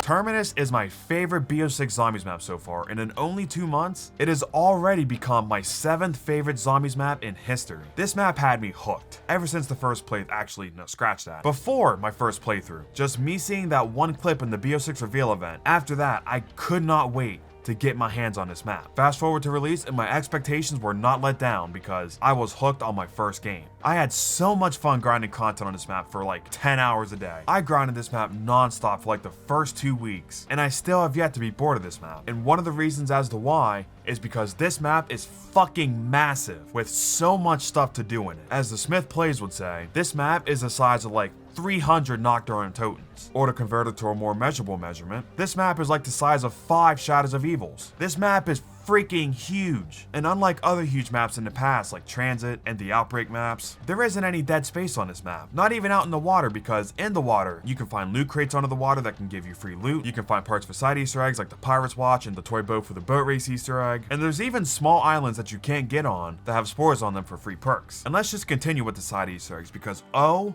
my god. Yes, I'm reusing jokes now. This video is 3 hours long. Deal with it. This map has a ton to do. Just to name a few, there's the 4 Crab Island Easter eggs that can give you free salvage, free points, a free perk, and an ether tool. There's the permanent double points Easter egg. There's 4 different free perk Easter eggs. There's a boat race Easter egg that makes me feel like I'm playing a GTA race. And there's secret trophies of every power-up hidden around the map that when shot, will spawn that drop near you. I'm gonna stop here, but I could list even more than this, like the free perkaholic from the fish Easter egg, or the ammo mod buff Easter egg, or the basketball Easter egg, or the teddy bear Easter egg. Okay, I'm gonna stop here for sure, but I could go on, but I'm gonna stop here. There are so many side Easter eggs to do on this map, and the crazy thing about it is none of them are pointless. Recently there's been a discussion in the community about BO6 having lackluster side Easter eggs, and I'm sorry, I just don't know what you're talking about. Every map in BO6 has a bunch of fun and rewarding side Easter eggs, but Terminus especially takes the cake. Let's move on to this map's main quest. This is gonna be pretty funny when you hear me say this because you're gonna hear me say something completely different here in a little bit, but I love this map's Easter egg. A lot of people think it should have been harder, but honestly, I think it's a fine difficulty, at least when you actually do the Beam Smasher quest. If you get it from the box, then yeah, this quest is too short, definitely. But if you do the side quest to get the Beam Smasher the way Treyarch intended, then I think this Easter egg actually flows pretty nice with BO6's round progression. That aside, I think a lot of the steps in this Easter egg are pretty fun, like the Beam Smasher quest, the Nathan boss fight, the ship lockdown, and the bomb step. All of those steps I found to be pretty enjoyable to do over and over again. And that's not to say that I don't like the rest of the quest, because I do, but those steps in specific are the highlights, aside from, of course,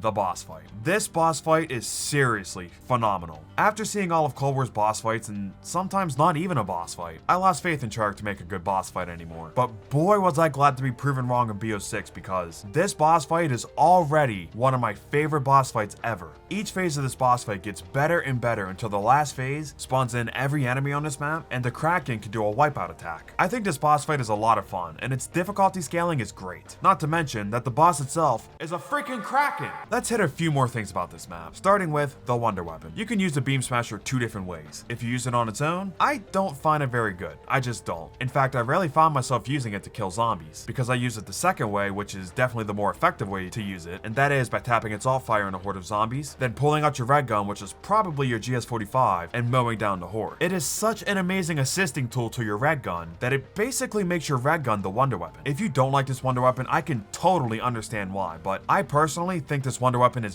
very unique and very fun to use. Moving on, I think this map's bosses are pretty good too. The Manglers are back.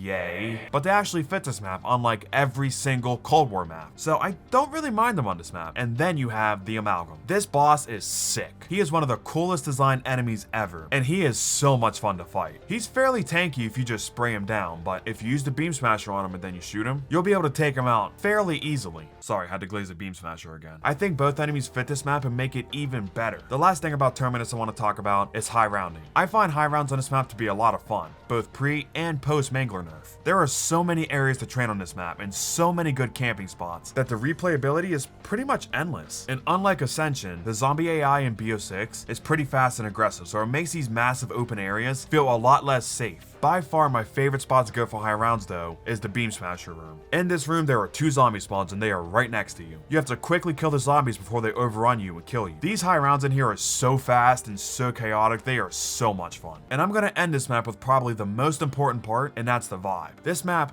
truly feels like a zombies map. It's got the ambience, the looks, and the enemies to truly make you feel like you're stranded on Terminus Island with no way out, and I love this map for it. To be honest, I was losing hope for zombies in Cold War. I'm someone whose favorite games are BO2, BO3, and BO4, and when Cold War came in and completely changed everything about zombies, I didn't like it. Then Vanguard and Modern Warfare Zombies came out, and my faith in zombies got shattered even more, to the point where I wasn't sure if Treyarch could make good zombies anymore. But ever since I first saw this map at the BO6 Direct, it just felt like this map was going to be different. And I'm glad to say that it is, because it's an amazing return to fun arcadey zombies with endless replayability and a fantastic atmosphere to keep you hooked the entire time. Thank you Treyarch for Terminus. It is truly an amazing zombies map. My number 6 spot is Mob of the Dead. Mob is an amazing map. I missed this map when it first came out in 2013, and I didn't play it for the first time until I played Origins, and that got me back into zombies. However, when I eventually did get around to playing this map for the first time, I loved it. Not as much as other people do. Like, I don't think this map is the undisputed best map of all time, obviously, but I do think it is one of the best maps ever. A fantastic atmosphere with an amazing pack-a-punch process to do as well. I don't think I'll ever get tired of pack-a-punching on Mob. To unlock pack-a-punch, you gotta grab 5 plane parts to build a plane and escape from Alcatraz. This is a very intriguing pack-a-punch setup that if you don't like and you don't want to see what happens next after this, are you even a zombies fan? It is just so much fun to unlock pack-a-punch every single game. And the pack-a-punch quest itself flows perfectly with the early rounds to keep you interested the entire time. Once the plane crashes, you'll be on the Golden Gate Bridge and pack-a-punch is here. This leads me to the next thing I love about this map, and that is the bridge. This is one of my favorite spots ever to hold out on. It's the perfect size to allow you to both train and camp here, but it's pretty hard to for extended periods of time because number 1, for every uninterrupted round you spend here, 1 more Brutus will spawn than what did on the last round. So on your first round, only 1 will spawn, but on your 8th straight round here, 8 Wardens will spawn. That makes this hard, and also number 2, no drops can spawn here either. These two things sound like they drag down the overall fun of the bridge, but in my opinion, it makes it even better because having these two things in place turns this from what would definitely be the best training spot into almost like a fun mini game where I get set up and go there and see how many rounds I can stay there before I have to leave or I go down. Let's move on to probably the most unique thing about this map, which is Afterlife. Here's a basic bitch take for you. Afterlife is great. To system, not to YouTuber.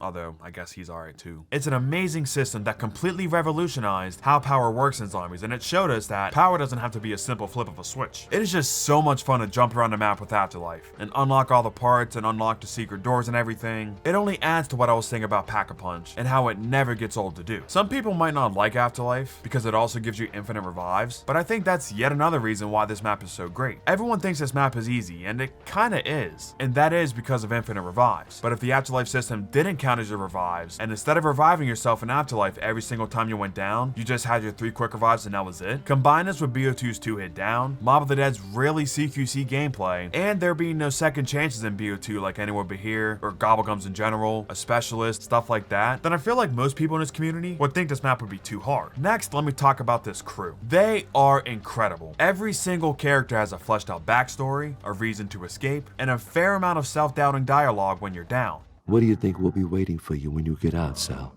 You think the city will be just as you left it? Can you trust your lieutenants to keep order?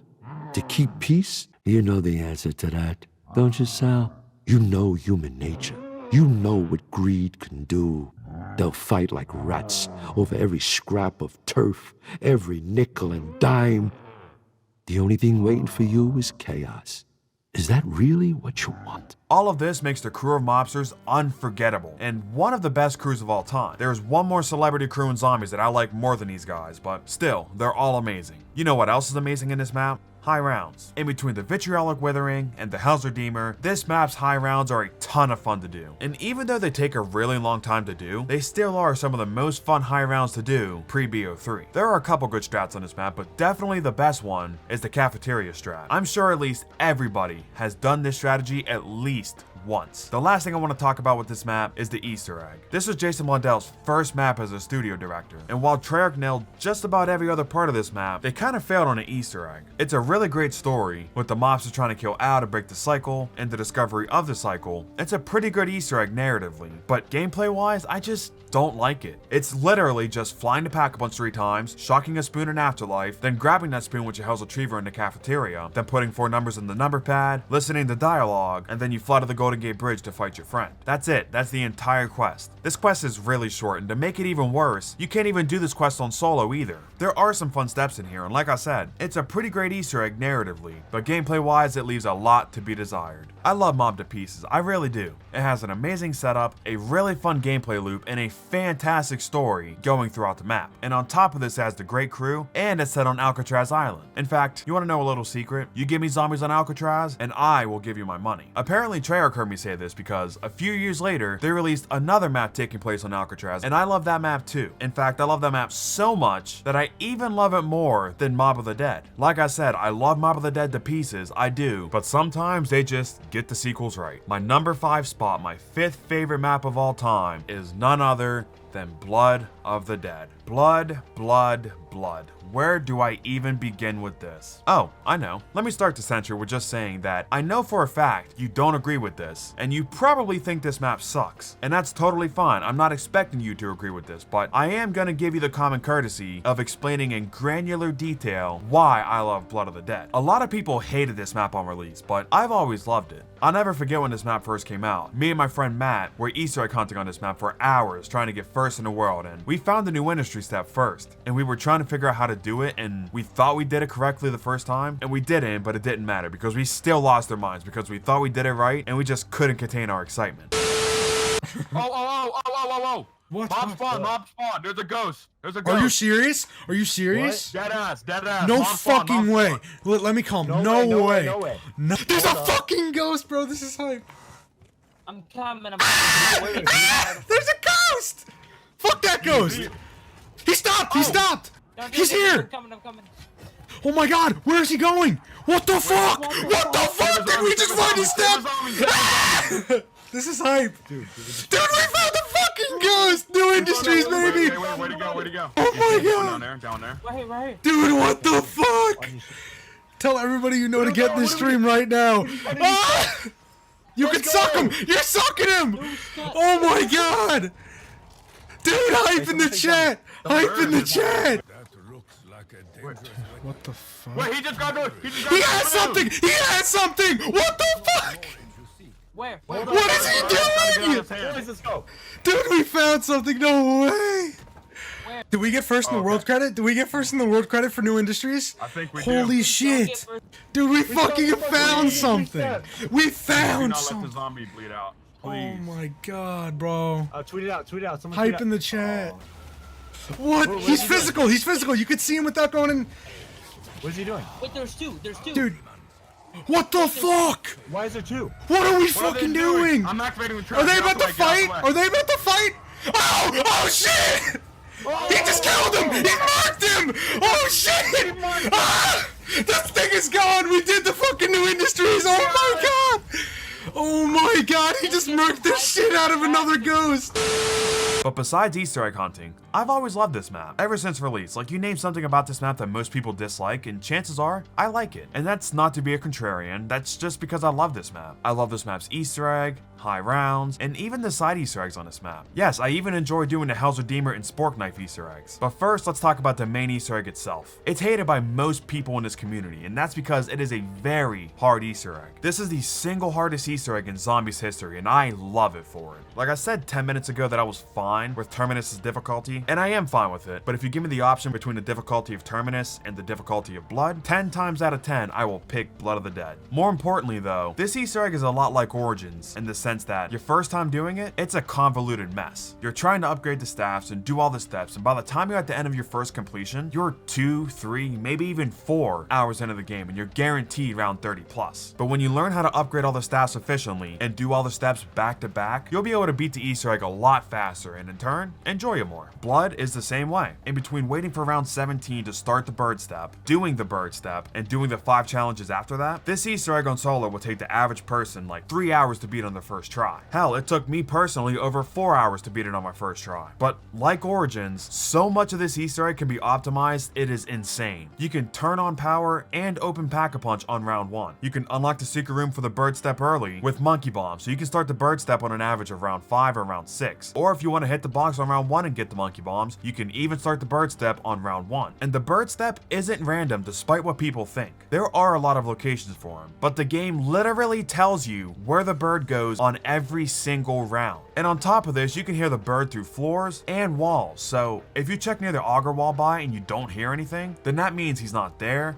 in the cafeteria, in the room next to you, or in the showers. And for the 5 challenges after the bird step, most of them are a lot of fun. The only one that I dislike doing is the power step because it is just 5 minutes of a memory game, but besides that, the other 4 are all great. The showers lockdown is a ton of fun to do. The ghost escort is so much fun, and it's one of my favorite Easter egg steps in Zombies history. The new industry step is a nice race against the clock, and I even like the Morse code step. I think it's fun. Then after you beat the 5 challenges, you watch a 6-minute really nice cutscene, and then it's time for the boss fight. This boss fight is one of the few things about Blood of the Dead that I dislike. This is gonna sound crazy to most of you, but with an Easter egg this hard, this boss fight should have been just as hard, if not harder, than the rest of the quest was. This boss fight is so free and so anticlimactic. Like, could you imagine if we got a boss fight that was on par with like the Legion or even Mephistopheles? That would make me love this Easter egg even more. But overall, it still is one of my favorite Easter eggs of all time. And a huge part as to why is the gameplay, but another huge reason is the story. This map's story is so freaking good, man. If you somehow don't remember this story, Primus teleports from Zetsubo to Blood of the Dead to get the prisoners' blood vials to protect us from revelations. When they get them, they then teleport to Garad Krovi, and BO3 happens as usual. Well, they get stuck in Blood of the Dead and have to free the prisoners to break the cycle. Primus was in a constant loop going from Origins to Revelations, and Rick Toffin was the only one out of the crew who knew, because of the knowledge he gained from the Chronorium. He tried every single thing he could to break the cycle another way, but it never worked. If you listen to Rick Toffin throughout the Easter egg, he references what he has to do in the end cutscene all the time. And looking back at it after you beat this Easter egg, it's pretty heartbreaking. Fast forward to the ending of this Easter egg though, as the Easter egg step name will tell you, Rick Toffin finally comes to accept that the only way to truly make a better tomorrow, not for himself, but for his friends and for the world, was to fully kill off Ether. starting with him. Another Richtofen from the Great War comes out of the frozen pod and frees all the souls from Alcatraz and makes Nikolai the new leader of the group. The reason Richtofen makes Nikolai the leader is because if you remember, this map takes place in between Zetsubo and Garad. So Richtofen, Dempsey, and Takio all lost their souls in BO3, and Nikolai is the only member in Primus that still has a soul. And that leads us to the rest of BO4's story, but Blood of the Dead ends with Primus leaving with the new Richtofen, leaving the old one alone to die. They hardly even acknowledge his existence, and Richtofen is literally crying. The reason this is like this is because if you go back and listen to Zetsubo's dialogue, Primus wasn't all buddy-buddy with Richtofen yet. They were starting to turn around, but they didn't really start to get along as friends until Garad Krovi. So in Blood of the Dead, they don't have the bond with Richtofen yet. But since Richtofen had a change of heart around Zetsubo and decided that he really wanted to save his friends, and he finally accepted his fate and sacrificed himself for his friends and the world, and they just didn't care. They just walk off without ever thanking him or saying goodbye, and they just leave him to bleed out with the best couple of lines ever spoken in Call of Duty history. Not Zombies, but Call of Duty as a whole. My God. What have I done? I honestly thought you were going to let me bleed to death. It was so sad. The cycle is broken, Herr Doctor. As such, insurance policies are no longer needed. I wish I could tell you I was sorry, Edward, but I'm not. No, you can help me. You're a doctor. Wait, don't you know who I am? I have been witness to miracles and calamities. Dimensions born and collapse. I walk a path no other can take. No!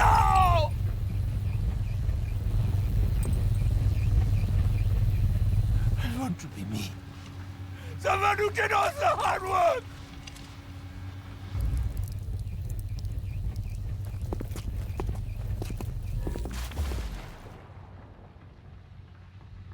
I wanted to keep going. This me. Was racist. You won't even remember.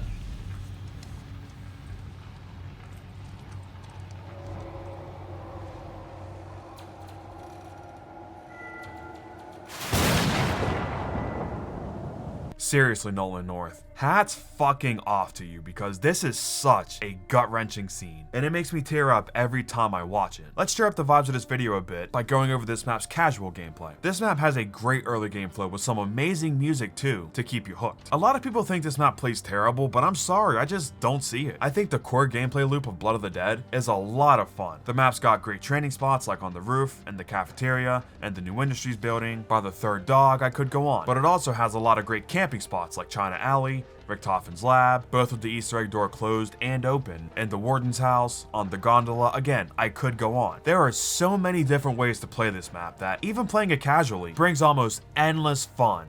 Until it's time to pack-a-punch. This map has a moving pack-a-punch, and I normally wouldn't complain about that. I like this mechanic in other maps like Drak and Voyage of Despair. I like it on those maps because they actually tell you where the pack-a-punch machine is at all times. But in Blood of the Dead, unless you hear the pack-a-punch moving between rounds, then there is no way to tell where it is. So if you're at the recreation yard, for example, and you got a pack-a-punch, you'd run to spawn and check there first because it's closest. Well, you go there and pack-a-punch isn't there. So you take the fast travel to the cafeteria and then run up to the roof and check if pack-a-punch is there. Well, guess what? It's not there either. So then you gotta run all the way down to the docks just to pack-a-punch. That is not very good game design. And speaking of not very good, oh my god, what is that? Ugh! This is one of the ugliest pack-a-punch camos I have ever seen. It's like the combined Drax camo with BO4 Dark Matter's 50% opacity. It is hideous. It is truly hideous. It is a real shame because Black Ops 4 has some of the best pack-a-punch camos of all time, like most of Voyage's, Nines, Ancient Evils, Classifieds, and Tagged or Totens. But they somehow completely dropped the ball with Blood of the Deads. Moving on from from that abomination though, let's talk about the Magmagat. I love the Magmagat. It's a shame that they neutered the Vitriolic Withering in this map, but I don't completely hate the fact they did, since they gave us a new Blended Guide upgrade that's even better than the Vitriolic Withering from BO2. The Magmagat, like the Vitriolic Withering, works as a defensive weapon, but it can also kill zombies a lot faster than the Vitriolic Withering ever could. When I was talking about that Pack-a-Punch example, I talked about the fast travels, and this map's fast travels only shine a light on the Pack-a-Punch issue even more, because I feel like there should have been at least 2 more fast travels, because this map is massive.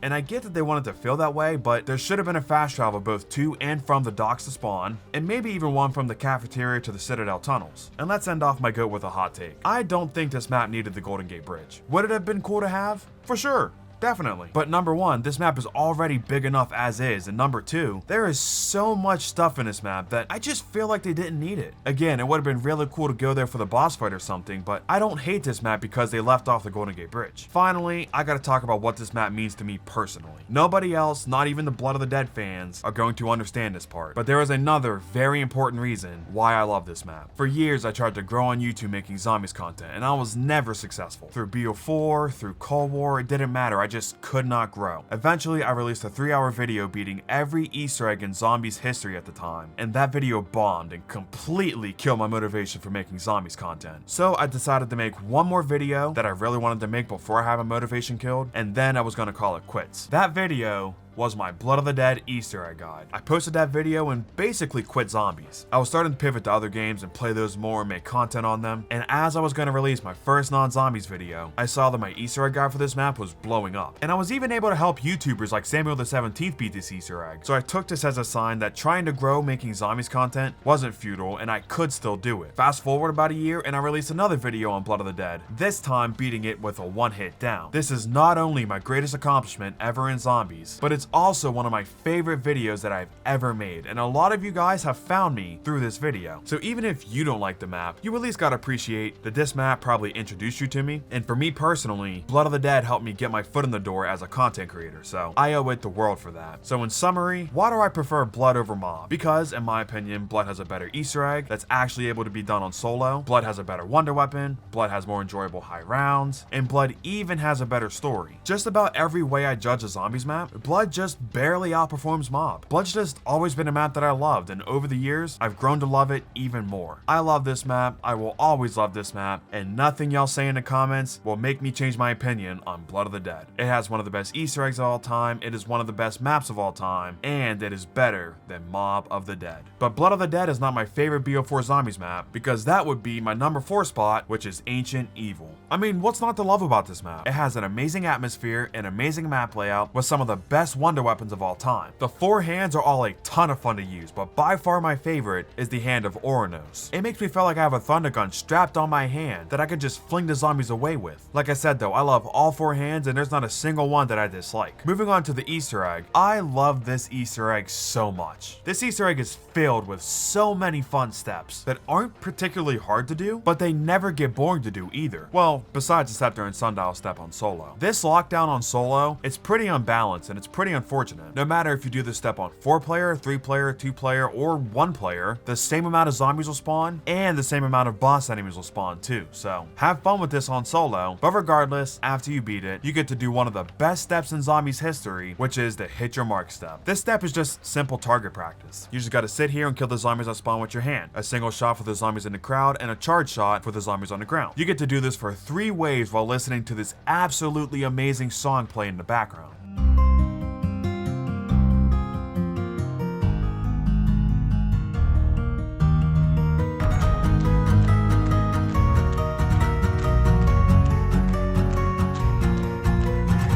This is my single favorite Easter egg step of all time, and my only complaint about it is that it's not longer. That's my only complaint, is that I can't do it for more time. If they would have made this 5 waves, it'd be perfect. But after this, you do one more step, which, quick story time. Do you remember how I was talking about me and my friend Matt were Easter egg hunting on Blood? Well, we hunted for Ancient Evil as well, and believe it or not, we almost got first in the world. The whole community was stuck on the step where we had to get the Eternal Flame on the arrow, then run through the poison trap with the Eternal Flame, and then set off the ballista. Well, we tried hitting the ballista with the Eternal Flame, and we tried doing it with the Poison Arrow. We just, for some reason, didn't think to combine the two to do the step right. It probably doesn't help that we were playing for 15 hours straight at that point, and it was like 5 a.m., but there is a different universe where me and Fat Matt get first in the world on this map, and it's kind of depressing, honestly, to think about what could have been getting first in the world on one of the best maps ever. But anyways, then you do the boss fight, which is so much fun. It's not an easy fight like Bloods, but it's also not a ridiculously unfair fight like the Darkest Shore. This boss fight, I feel, is perfectly balanced for what they were going for. It's a two-phase fight that allows you to travel to 3 islands, and the boss fight arena progressively gets smaller and smaller with every checkpoint that you get. Again, just like the Hit Your Mark step, the music in this boss fight is impeccable.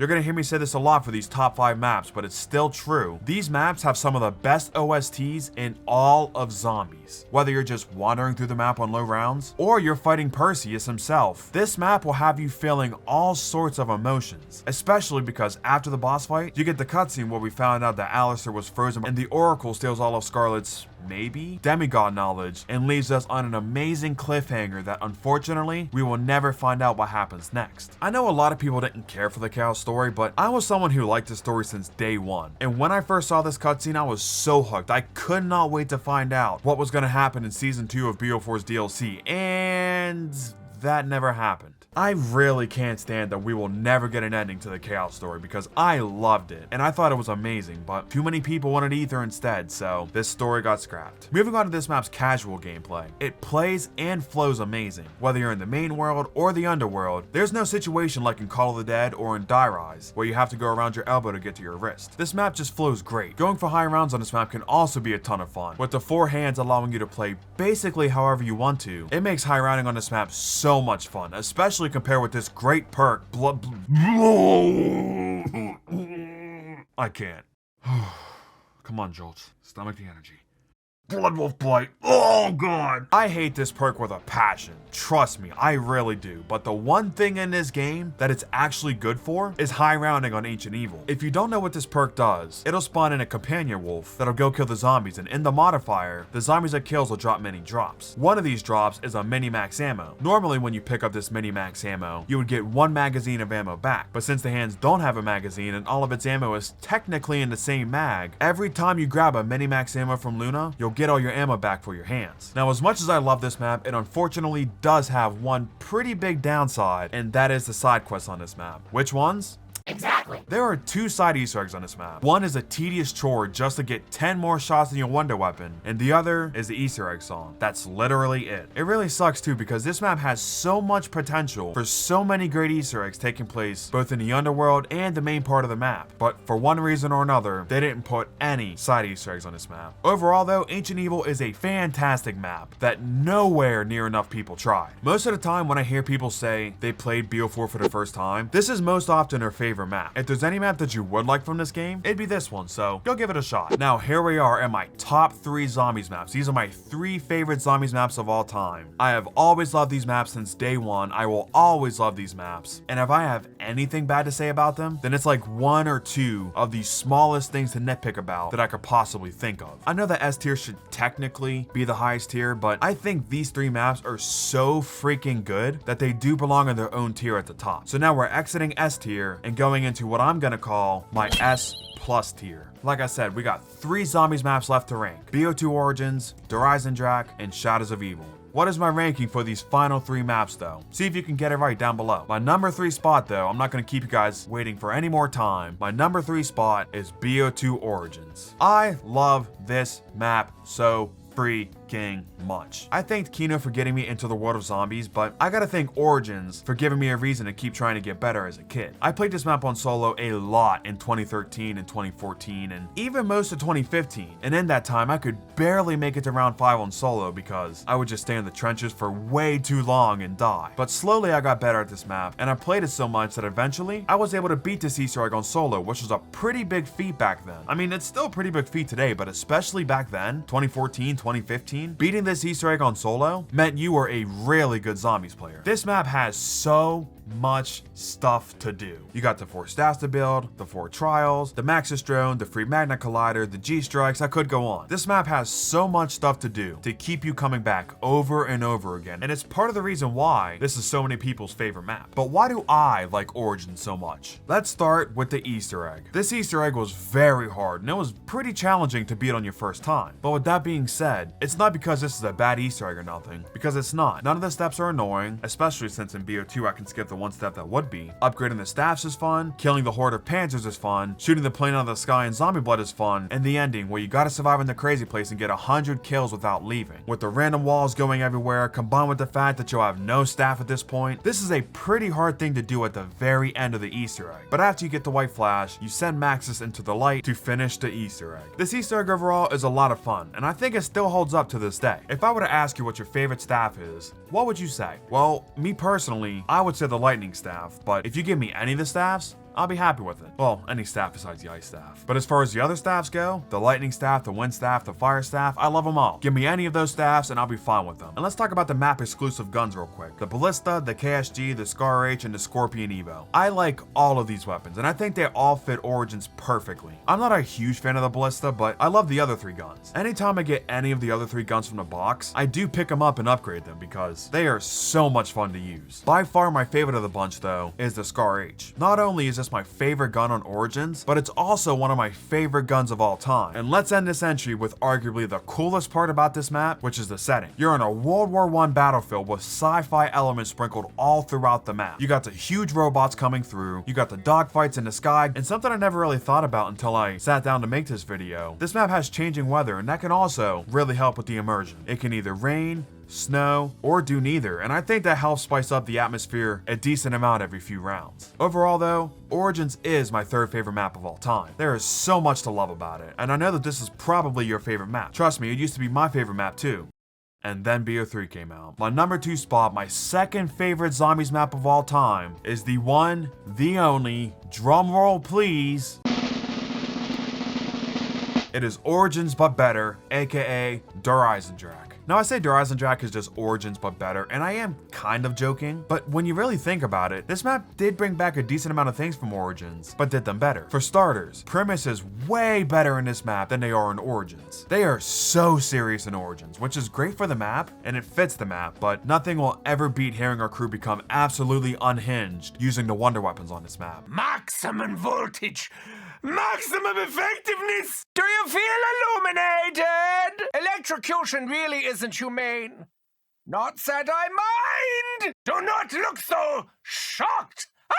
I'm not! They just have so many funny quotes on this map that I feel like this map is the map that made people fall in love with Premise and not Origins. Let's move on to the bows. Oh my god. If you can't tell yet, I am a sucker for elemental wonder weapons, so it should be no surprise to anybody that I love the bows. This is the first time since Origins that elemental wonder weapons were in a map, and Treyarch actually outdid themselves. Not only are they more fun to build than the staffs are, but they also look so much cooler, and in my opinion, they're even more satisfying to use than the staffs are. Again, in my opinion. My favorite of the bows though has definitely got to be the lightning bow.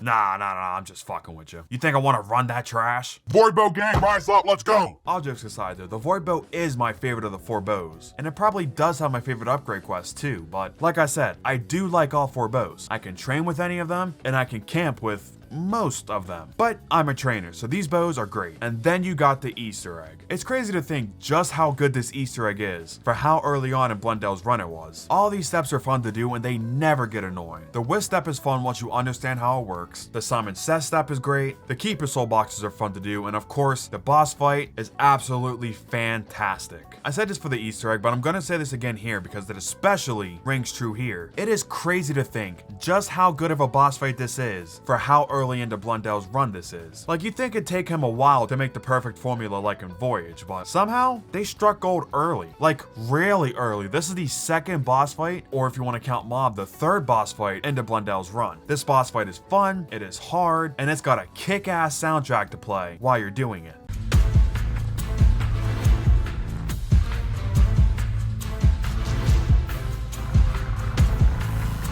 This There's been some talk recently about people saying how this boss fight is overrated and how it's stupid that they don't tell you how to avoid the wipeout attack. But I mean, the clues are right there. We had to use the Ragnaroks in the exact same way to get in the boss fight, and when he goes in the middle, he makes a super obvious sound indicating that something bad's about to happen. So I don't really get why this is a big deal. If you do get hit by this attack though, thankfully you don't instantly die, game over. Unlike... But after this amazing boss fight, you place the summoning key on the computer and you get to pay back Moon for what it did 7 years ago, because at the very end of this Easter egg, we blow up the moon with not 1, not 2, not even 3, but with like 30 rockets. I said with Moon, with an ending this grand, that you didn't even really need an ending cutscene. And you didn't need one here either, but Treyarch added one anyways, and on top of this amazing ending, it just so happens that this ending cutscene is one of the best we have ever seen. This is my favorite cutscene pre-Blood of the Dead. It is so emotional, and it caps off an absolutely fantastic Easter egg and an overall fantastic map. Not only that, but with this cutscene, it also set up BO3's DLC season and us grabbing Ultimate's souls. There were a bunch of peaks and valleys over the years in Zombies, but when the community first saw this cutscene, this is one of the highest peaks we have ever had in this community. Moving on to high rounds, man are they fun on this map. There are so many different strategies that you could run a different one every single game and never get bored. Like for camping, you have the quick revive strat, the rocket test strat, the double tap strat, the church strat, the HVK strat, I could go on. And for training, you got the death ray strat, the courtyard, the rocket test, the void bedroom. There are just so many different areas to get high rounds on, and in conjunction with the 4 bows that all suit different playstyles, this map has some of the most fun and enjoyable high rounds ever. Moving on to the side Easter eggs. This map has a lot of fun, stupid things to do, like the church disco Easter egg, the free death machine Easter egg, the BRM wall buy, the plunger, the changing newspaper. None of them are particularly rewarding, but they are all short and fun quests you can do that you won't mind doing. Horizon Drag just overall is almost perfection. It takes Origin's formula, makes it even better, and gives us a better map layout, stronger weapons, stronger wonder weapons, a better Easter egg, and in my opinion, even a better atmosphere. I absolutely adore this map's vibe. The snowy Austrian castle with a town out in the distance. I just love this map. Yo, real quick, can someone make a mod on BO3 with Horizon Drag, but it has a fast travel down to the town from BO4? It looks so sick, and I would love to kill zombies down there. Someone please, do it. But like I said with Blood and Mob, Horizon Drag just slightly beats out Origins in just about every single way I compare a Zombies map, so naturally, it has to go above it. I like to think that Horizon Drag, regardless of opinion, is objectively the best Zombies map of all time, because there is a way for everyone to have fun on this map. Whether you're a first-time player trying to build the bows, or you're a veteran like myself flying through the Easter egg, this map has something for everyone, and it offers so much room for improvement on all the steps that it just keeps you coming back for years. Like I said, gun to my head, what's the best Zombies map of all time? Objectively speaking, I would say Horizon Drag, but subjectively speaking, there's still one more map that I like more than it. And that's the map that came out before this. The best Zombies map of all time is Shadows of Evil Black Ops 3. This is the third and most important map responsible for getting me into zombies as much as I am today. Never before, or honestly since, have I fallen in love with a Zombies map so quickly. I fell in love with this Zombies map on my first playthrough. A lot of people didn't like this map on release, but I was never one of them. Don't believe me? I got receipts for you. Now, my favorite map, like I was saying, this is just my opinion. My favorite map is Shadows of Evil. I absolutely adore this map. Everything about it, from the intro to the OST to how beautiful this map is, both the graphics and the setting of the map. This is my favorite looking map ever. And I don't just love this map because of how it looks, because it plays fantastic too. Unlike most people, I don't mind the simple pack-a-punch setups we've been getting in BO6, but I will always, 10 out of 10 times, I will always prefer a hard one that gives me something to do alongside getting through the first few rounds. Shadows of Evil does this the best out of any Zombies map in my opinion. You need to go into the brand new beast mode and unlock crates to get items and perform 4 rituals in secret areas before going to a new room in the rift and doing one final ritual with the gate worms to unlock Pack-a-Punch. After this lockdown, the zombies will disappear so you can focus on the Shadow Man and what he's saying. Your service to the overlords is appreciated. Our complete assimilation of this dimension will now proceed. He reveals his true intentions now that we aided him, and now that he's free, now we have to stop him. It's a perfect story that was set up beautifully thanks to both the intro and the Pack-a-Punch setup. And even though we've known these characters for like 7 rounds at this point, this instantly gives you a reason to care and to try and stop him. At least it did me. After you unlock Pack-a-Punch, you gotta get and upgrade your sword, then you protect the flag for 4 rounds, and then it's time for the boss fight. As much as I love the Pack-a-Punch quest on this map, I really do wish that this Easter egg was longer. The flag step is fun, and so is upgrading the sword, but I just wish there was another like 2 or 3 steps in this Easter egg, because what I just told you can be completed under an hour, even if you're taking it slow. Getting back to the boss fight though, it is really easy, and honestly, the worst part about this entire map. Like, the Oz fight from Descent is a better boss fight, I think, but regardless, we gotta shoot the Shadow Man around 8 times to trap him in a summoning key, and once you do, that's the Easter egg. Unless you're in a 4-player game. This leads me to the other thing I dislike about this map, and that's that if you're not in a 4-player game, then trapping the Shadow Man here is the end of the Easter egg. However, if you're in a 4-player game, then you'll get to do one final step to get the cutscene. And this step is the best step in this entire Easter egg too. I'll never understand how Jason Liddell saw everyone try to do Origins on solo when he didn't want us to. He saw that and said, yeah, let's make our next map's cutscene completely blocked off outside of a 4-player game.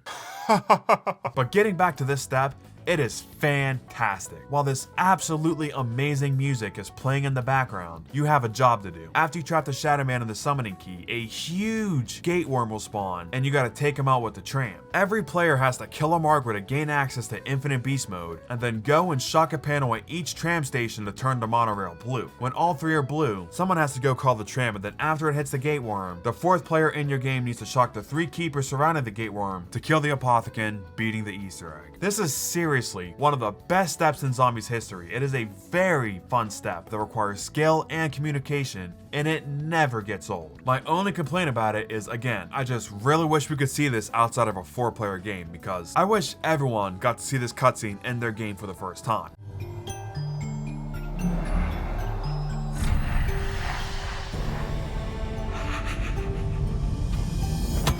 I'm so sorry. I really don't have time to explain. I have a universe to set right.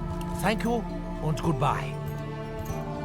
You don't understand how crazy this was when we first saw this. We thought Shadows of Evil and Primus were 2 different stories up to this point because of the perk jingles, the mystery box, the Pack-a-Punch machine, and the Apothicons and the Keepers. Literally everything was different in Shadows of Evil from the Giant. So nobody, and I mean nobody, was expecting Richtofen to show up and steal the summoning key. This is one of the craziest cutscenes ever, and I will never forget seeing this for the first time with my friend. Another thing I will never forget is the Apothicon Servant. This should be no surprise to anybody, but this is my favorite wonder weapon of all time. It's literally an Apothicon that shoots black holes that does infinite damage. I will never get tired of building this thing, sticking my fist up it, and using it to have a blast. I use this wonder weapon to get to my highest round ever in Zombies, which is round 105 on Shadows of Evil, obviously. I could have went even higher than this, but I decided to quit because it was 5 AM and I was extremely tired. But the high rounds on this map are an absolute blast, no matter where you train or camp, and believe me, there are a wide selections of strats for both styles of players to choose from. You can do whatever strat you want to, but by far my favorite strat on this map is camping behind the closed waterfront entrance. This strat is so fast and so crazy, I absolutely love it. When I got to round 105 on this map, it was one of the funnest games I have ever had playing Zombies. And like I said, I would have went even higher than that. I believe I only had 2 downs up to that point, so I could have went even farther, but by the time I hit round 105, it was already 5 AM, so I just decided to call it there so I could go to sleep. Maybe one day I'll try to break this on stream, who knows, we'll see. If I do, that'll give me an opportunity to do all the amazing side quests that this map has to offer. This map has the Margot Mask, the Devil or Donuts Easter egg, the Shadow Man round skip, the laundry ticket, the Noir mode Easter egg, the upgraded shield, the upgraded silver protector, and both Easter egg songs. This map is so jam-packed with content, I love it. The next thing I want to talk about is this map's enemies. The Parasites and the Meatballs are 2 really good enemies that play off each other pretty well, I feel. And also, thanks to how these enemies work and how they're designed, they even give me a good reason to get my favorite ray gun, the BR3 ray gun, and use it, because it is so good at taking out the special enemies on this map. That includes, by the way, the Margwa. To this day, this is my favorite enemy in Zombies history. I love its design, I love how he plays in game, but most importantly, it's an enemy that I fear when it spawns in. Not because I'm gonna go down for some BS nonsensical reason, but because it's a boss enemy. I instantly start paying full attention because I know all it takes is one wrong move and that mark was gonna kill me. And how could we talk about my favorite Zombies map of all time without talking about my favorite crew of all time? Well, my favorite celebrity crew. Jackie Vincent, Floyd Campbell, Nero Blackstone, and Jessica Rose, voiced by Neil McDonough, Ron Perlman, Jeff Goldblum, and Heather Graham, make for an amazing crew that bounces off each other really well, especially for being a one-map crew. All 4 of these characters are great. Even Floyd, he just has dry humor is all. I will say though, for as much as I absolutely adore this crew, there is a weird bug that happens that randomly, whether it's when you're unlocking Pack-a-Punch, trapping the Shadow Man in the Easter egg, or you just reach a high enough round, the characters will suddenly become mute, and outside of a round changing, you will never hear them talk again. This is something that's always bothered me because I would love to hear Jackie or Nero lose their minds when I'm going for round 100. And finally, let me just talk about these Easter egg songs. Snakeskin Boots and Cold Hard Cash are some of my favorite Easter egg songs ever. And not only do they fit this map perfectly, but they are so good that I often find myself listening to these songs outside of Zombies. And I don't do this but with like 6 songs in Zombies. So if I'm listening to a song outside of Zombies, chances are I love the song. And wouldn't you know, I love both Snakeskin Boots and Cold Hard Cash. Overall, I just fucking love Shadows of Evil. I've always been this map's biggest fan ever since day one, and it'll always stay that way. In my video 4 years ago, I said this. If it wasn't for this map, I wouldn't be making this video right now. I would not be uploading content to YouTube right now. And I probably wouldn't be playing video games at all if it wasn't for this map. This is a perfect Zombies map. This is the best map we've ever gotten and the best map we will ever get. But Cold War Zombies, if you want to change my mind, by all means, take your best shot. Well, I don't think a better map than Shadows of Evil has been released since then, and even though I'm loving BO6 Zombies so far, I don't know if we'll get another map even like Terminus in that game. So, Shadows of Evil will most likely stay my favorite map until at least 2026, if not forever. Thank you Jason Mundell and Treyarch for Shadows of Evil. It is truly a phenomenal Zombies map that I'll remember for the rest of my life. And just overall, for every single developer, not even Treyarch, thank you all for making Zombies. Even if for a game like Vanguard or World War II, a game that I didn't particularly care for, I still appreciate every single developer that took any amount of time out of their day to make a Zombies map, a wonder weapon, an enemy, anything. Because with as much as I love to sit up here and bitch on my podium acting like it's so easy to make all these maps, the fact is, it is very hard to make a Zombies map, let alone a good Zombies map. So, regardless of the quality of the Zombies map, good, bad, amazing, terrible. If you were a developer that worked on COD Zombies and you watched this video, thank you for watching, but most importantly, thank you for working on COD Zombies. Without your guys' hard work and effort and time, not only would this video not exist, but this community wouldn't exist. So again, one final time, to all the developers out there that worked on Zombies over the years, thank you for making Zombies. And thank you, viewer watching at home, for watching this video. This is a massive video, over 3 hours long. I hope you guys enjoyed this video. I enjoyed it, but I did not enjoy how long it took me to make. This video has taken me 5 months of editing to make. The script for this video was 166,000 characters, and it took me months to write this script, do the voiceover, get all the gameplay I needed, and edit this video down into a nice, easily digestible 3-hour video for you. So if you enjoyed this video, or even if you didn't enjoy this video, I just ask that you do one thing and one thing only for me, and that is drop a like. This video took me such a long time, and I don't have a problem dumping this much time into a video, but it has to be worth it in the end. And I worked on this video for such a long time, and I don't want this video to end up being a waste of time. So please do me a favor and hit that like button. What did you think of my list though? Let me know down below in the comments. What did you agree with? What did you disagree with? Let me know that down below in the comments as well. And let me just say a huge shout out to my friend B-Rad Demand for helping me with this video. He helped me get all the BO1 gameplay and a decent amount of the co-op gameplay, so I gotta thank him for helping me out. Make sure you go subscribe to him, and also the tier list that you guys saw in this video, he made. So if you guys want to fill out your tier list, go click the link in the description. But Brad, I know you're watching this right now. Thank you for helping me. I really appreciate it. And now I'm turning this back to all you watching at home. Thank you all so much for watching. Drop a like if you haven't yet, and also if you haven't yet, click that subscribe button too. Shout out to my members. Thank you all so much for supporting me. I love each and every one of you, seriously, from the bottom of my heart. Thank you all so much for watching. Thank you for supporting me, and I will see you all in the next video, whenever that is. This is kind of bittersweet. I don't want to say this, but peace out.